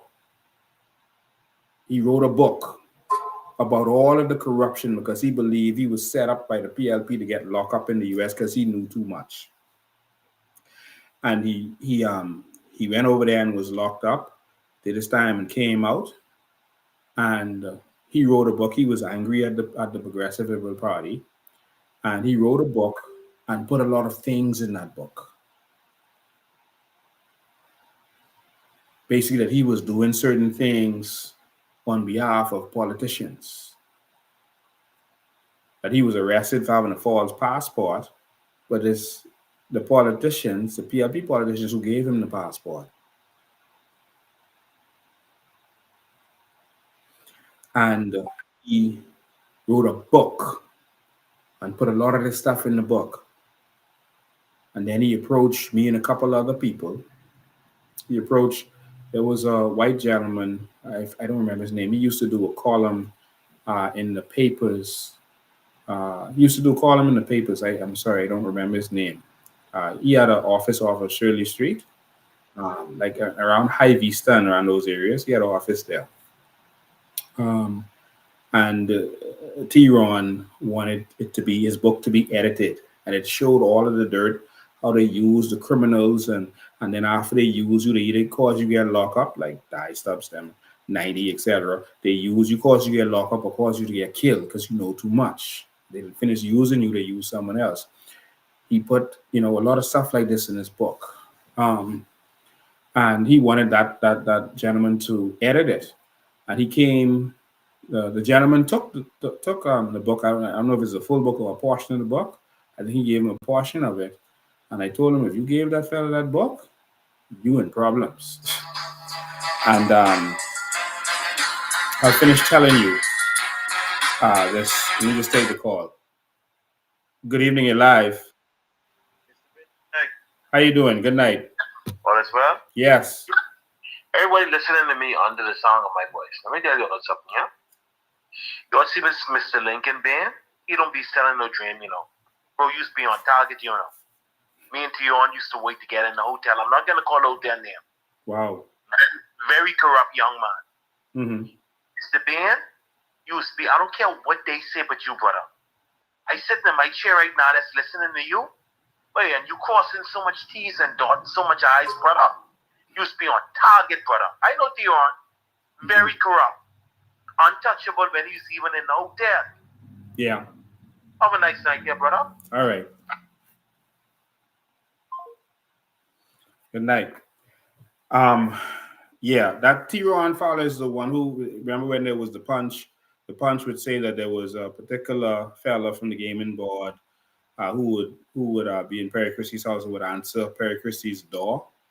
And they ran out and said he would answer Perry Christie's door in underwear sometime in his boxes or whatever. So that's the T-Ron fella that I'm talking about. And T-Ron approached me with this book because he wanted it edited because he wasn't good with English and all that stuff. And he wanted to know from me because I was fighting these corrupt politicians for so long. He wanted to know how to do it and, and stay alive. He didn't care. He felt he was bad, and they couldn't touch him. He knew so much, whatever. I said, listen, when I read the book, he gave me the book and I read it. When I read the book, I said, T-Ron, these people are going to kill you for what's in this book. If you attempt to publish this, I said, no one is going to publish this, first and foremost, in this country. So you have to go elsewhere to do that. You may have to self-publish this. But the minute you attempt to publish this, you're going to be gone. I said, I don't have time for that. I'm not interested. Let me turn you over to someone who could help you with the English and all that kind of stuff. And I turned him over to Patty Roker, all right, who was working at Island FM at the time. He went to Island FM and met with Patty Roker. He showed her, I think, one of the chapters or something like that. And Patty was like, whoa, no, don't get me in that. And he named politicians, some of them who we really respect highly. He named and said what he did, what he provided them with, what he did for them. He named them. He talked about what he did at Peter Nygaard's house and what went down at Peter Nygaard's house. The same people that are now running this country. He talked about the dirt that he did for them in this book. And when he take this call and I'll continue. Good evening, you're live. Good evening, Mr. Bean. How are you? I'm good. How you doing? I'm good. I have one question. Yes. I know you said that Don Saunders was a lawyer, a previous lawyer, right? Yes. Did he have any connection with the Gibson trial that is ongoing? Yes. He was one of the lawyers in the Gibson trial. Okay. All right. That's all I have to ask. I say no more. All right. Thank you. She's putting a connection to something that's going on, a trial that's going on. All right. Gibson got a known PLP lawyer, Damien Gomez. Well, there's more than Gibson involved in this. There's also what's his name? Donaldson, who's also in there. Don Saunders is working along with the team. All right. And so maybe this person is implying that that's something to do with this trial. All right. But back to this T-Ron Fowler person, I'm saying this because I'm showing you the connection with politicians. And T-Ron said that, he did drugs, smuggled drugs from Haiti, et cetera, et cetera. That's when I first learned of the connection between Haiti and the Bahamas and Colombia, et cetera. And he said he's working on behalf of politicians. And eventually they set him up. But he had the book. Patty Roker said no. And I told him, well, you on your own. And one time I did drop him to Perry Christie's house. Once or twice to Perry Christie's house when he wanted to meet with me to ask me questions on what to do. And I said, bro, I'm not getting in that. That's your fight. But I can tell you now, if you go and attempt to publish this book, they're going to come for you. Be ready. And they found him on Hannah Road, burnt up in a car. The shotgun was in the car because he always traveled with the shotgun. On Hannah Road, burnt up in the car.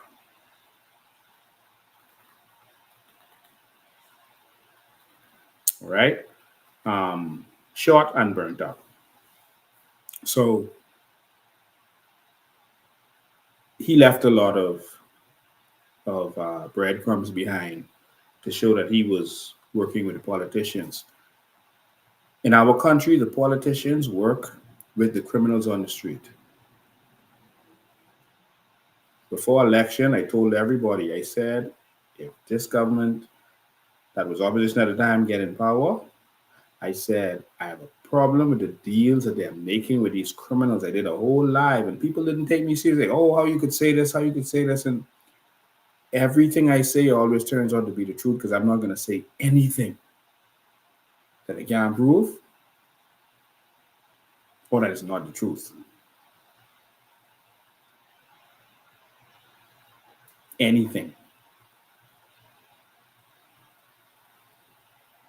You ever notice how everyone who speaks publicly has been arrested for defamation?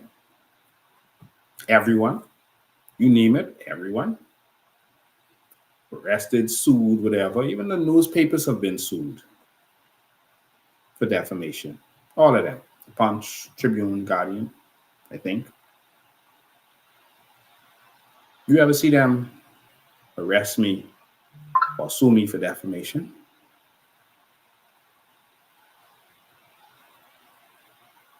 I call names.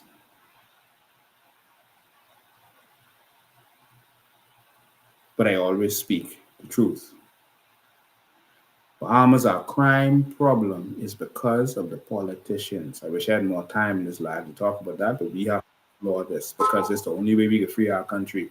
All this talk about all these solutions for crime and this and that, listen, none of them will solve crime.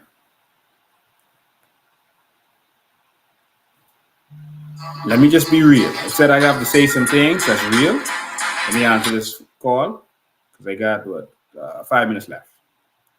Good evening, you're live. What happened to Don? I'm biased. Yeah. You were right about Tehran. I don't think nobody ever found the manuscript where he had basically left with all the details. But this is starting to look like Jamaica back in the 70s. I have the manuscript. When Marley got shot in Jamaica, this is what this looking like now in this country. Yeah. We be on a dangerous path. I hope it ain't what people thinking. I just hope it's different because it's too fishy, man. Because listening to the commissioner, it's like, man, he's saying some things that I've never heard a policeman say before. Yep. And you just come to the conclusion this is a robbery? And that place look like that down like in Gambia. That sound like that's Rhodes where I used to go. They don't have no money around there, man. No, and everyone know they don't have no money around there. No, it's impossible because for him to walk up and then all of a sudden nobody gets robbed, nothing, and then you can tell me, oh, it's a robbery? I ain't buying that, bro. I'm sorry. I've been this way too long to hear foolishness. Yeah. That's all I call this thing, man. I mean, it's too fishy. Yeah. All right. Yeah, it doesn't add up. I mean, we got to be fools to believe this nonsense. Thanks for your call, man. This is how politics works in this country. The politicians buddy with the street people in order to get influence on the street. And after you done buddy and get them to work, you get them on your payroll, you can't arrest them. You can't touch them. And this is the problem. This is how it works. And this is one of the reasons we have so much crime in this country. I'm just being real. If Pintard gets in, Pintard is known for associated with these same kinds of people. Emperor, the drug dealer from Fox Hill area, etc. Michael Pintard is known for hanging with them and these other persons. Toby and Bobo. Come on, man. This is our country. I got to speak. I got to be real. I can't cover up. Good evening. You're live. Yes, good afternoon, Mr. Bay. Good afternoon. Yeah, I want to ask you a question. Have Don Saunders ever represented the COI members at any given time? Yeah. Oh, sorry. Dropped the phone. Oh.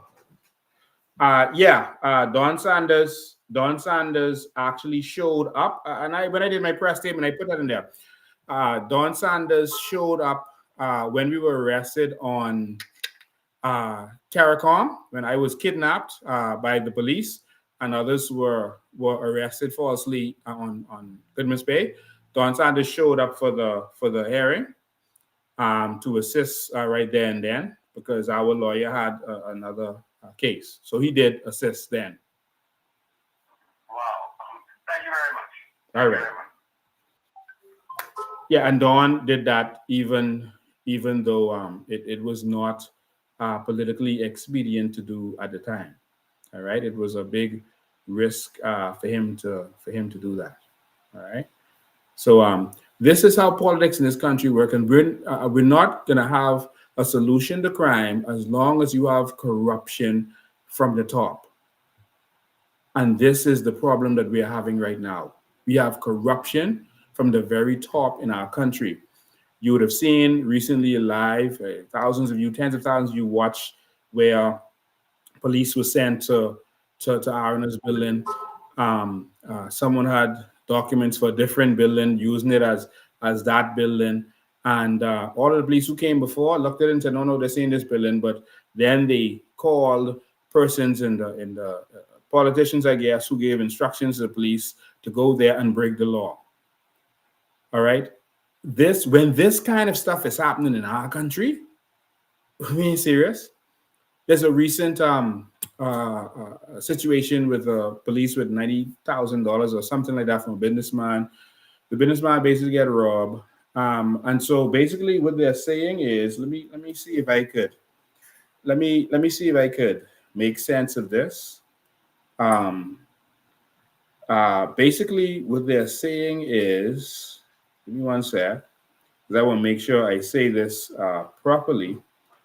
Basically, they are saying that the deputy commissioner of police, the one who went and arrested all those people falsely on Cabbage Beach, that same deputy commissioner of police, he is now tasked with investigating that same situation. We have it here. Sorry, no, we don't have it here. Yeah, he's now tasked. Sorry, I don't have it yet lined up. But he is now tasked with investigating. Let me see. There it is.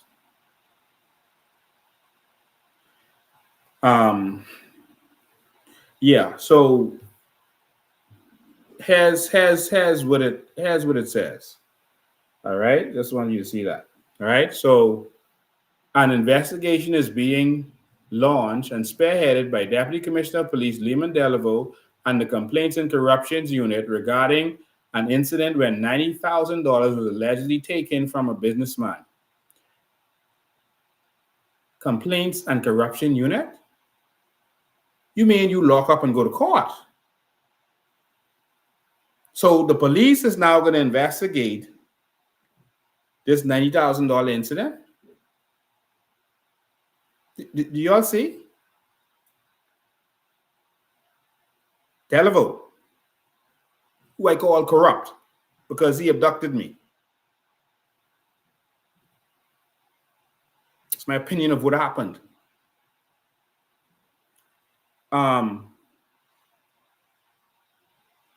The Complaints and Corruption Unit is going to investigate that, and not you lock up, go to court, let the court deal with that. That's where we are. That's where we are. I'm going to have more on crime. We need to have more solutions on crime in this country. We have to. Our country is in problems, serious problems. There's more I wanted to say. Time flew by on me. There's much more I wanted to bring to your attention. But we're in trouble, Bahamas. We're in serious trouble. We're in serious, serious trouble. And the crime problem, 100% the politicians. 100% the politicians. Certain things don't get touched. The crime problem is 100% the politicians and their control over the police force. The last commissioner of police said that the prime minister used to make him do things that he didn't want to do. This one, same. The criminals are getting government contracts. Drug dealers are getting crown land, government contract. Drug money is building our buildings. That building in West Grand Bahama, 8 Mile Rock, that took 10 years And it wasn't until we went there and exposed what was really going on that it really changed. That building was being built by someone who was arrested and charged for drugs. Arrested and convicted for drugs, money laundering, etc.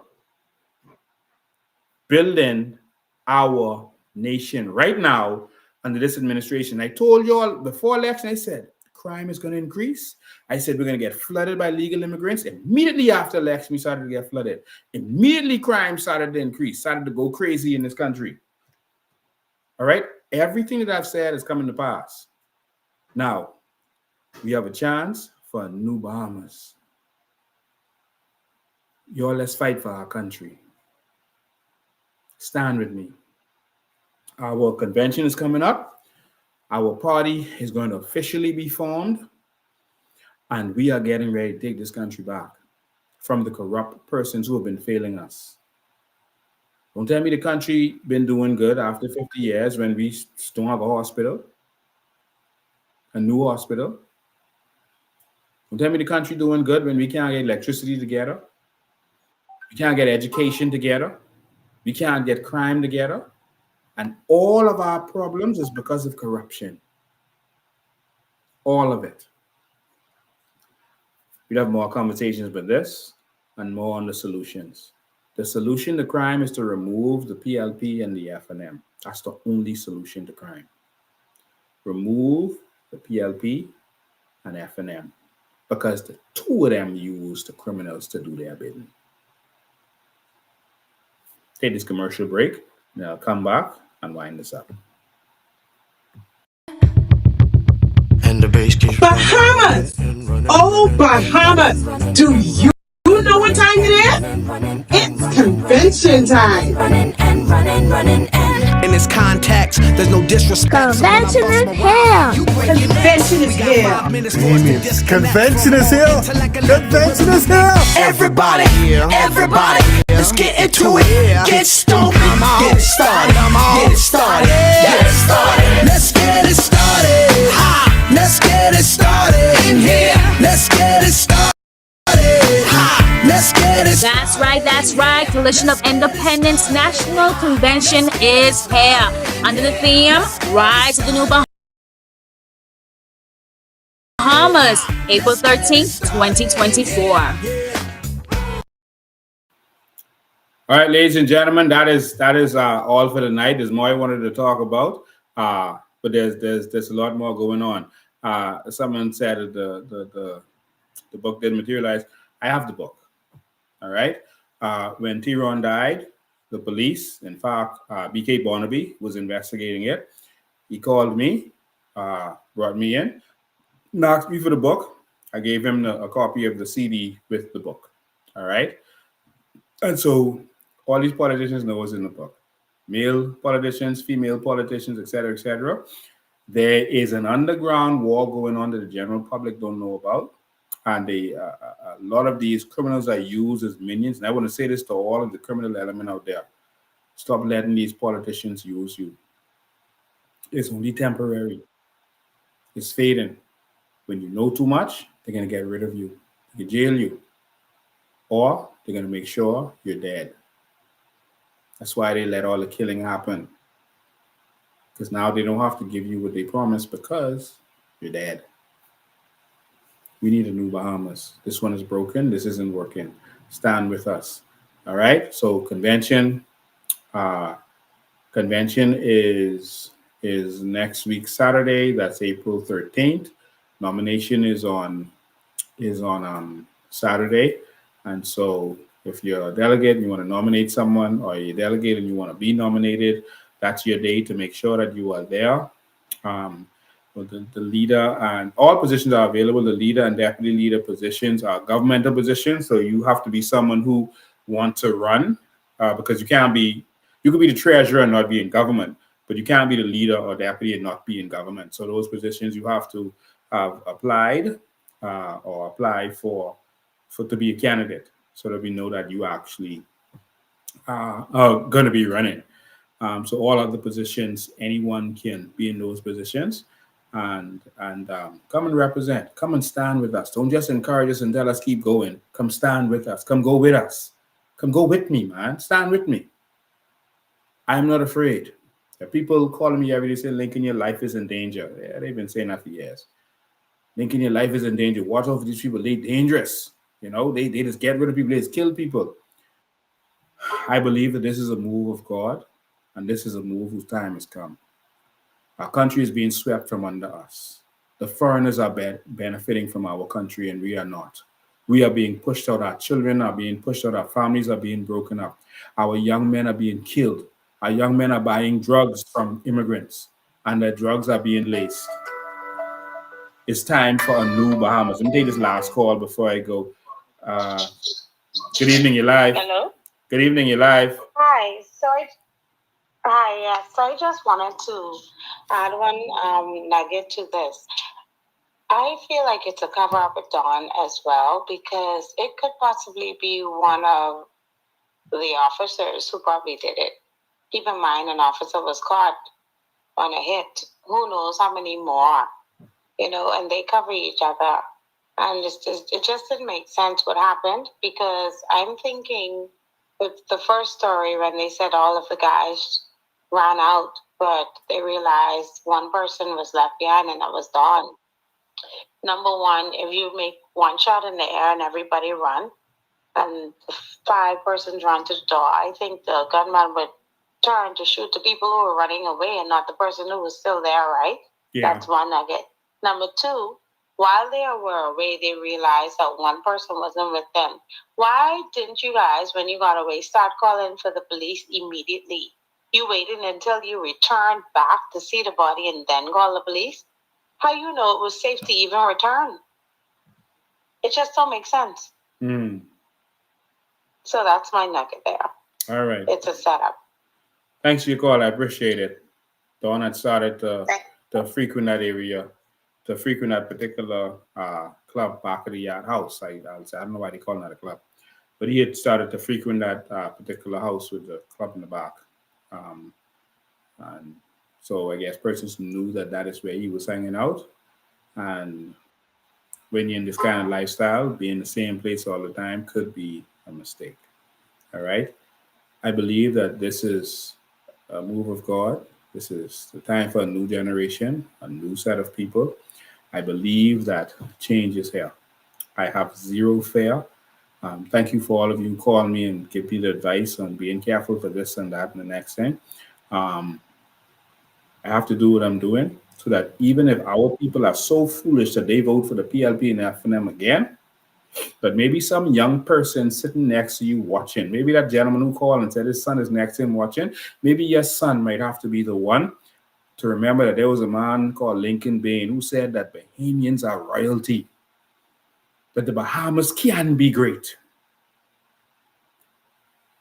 who said that this country belongs to us and we should benefit from this, that our natural resources are for our benefit, that the PLP and FNM lied to us for years and told us that we have no natural resources, and that many men came out speaking and telling the people that we have natural resources, and that there was a man called Lincoln Bain who brought the proof and the evidence and showed the documents with the signatures and caused them, forced their hand to now have a Ministry of Natural Resources. But of course, they just do these things knowing that they don't intend to do anything, to make it seem like they're doing something. The Ministry of Natural Resources is a sham. They lied and said carbon credits wasn't real before election. Lincoln Bain is selling drink. Now that's all they're talking about. But they're talking it down. So you can't get none of yours. It's time for you to wake up, and you got to wake up your family and friends. That's why we're here. Wake up your family and friends. They might not listen to me. They can't sit down for 2 hours and watch all this that you listen to. You talk to them. You don't give up on your family. There's an underground movement happening in every workplace, in every house right now. And you are a part of it. You are a part of this underground movement that we call the New Bahamas.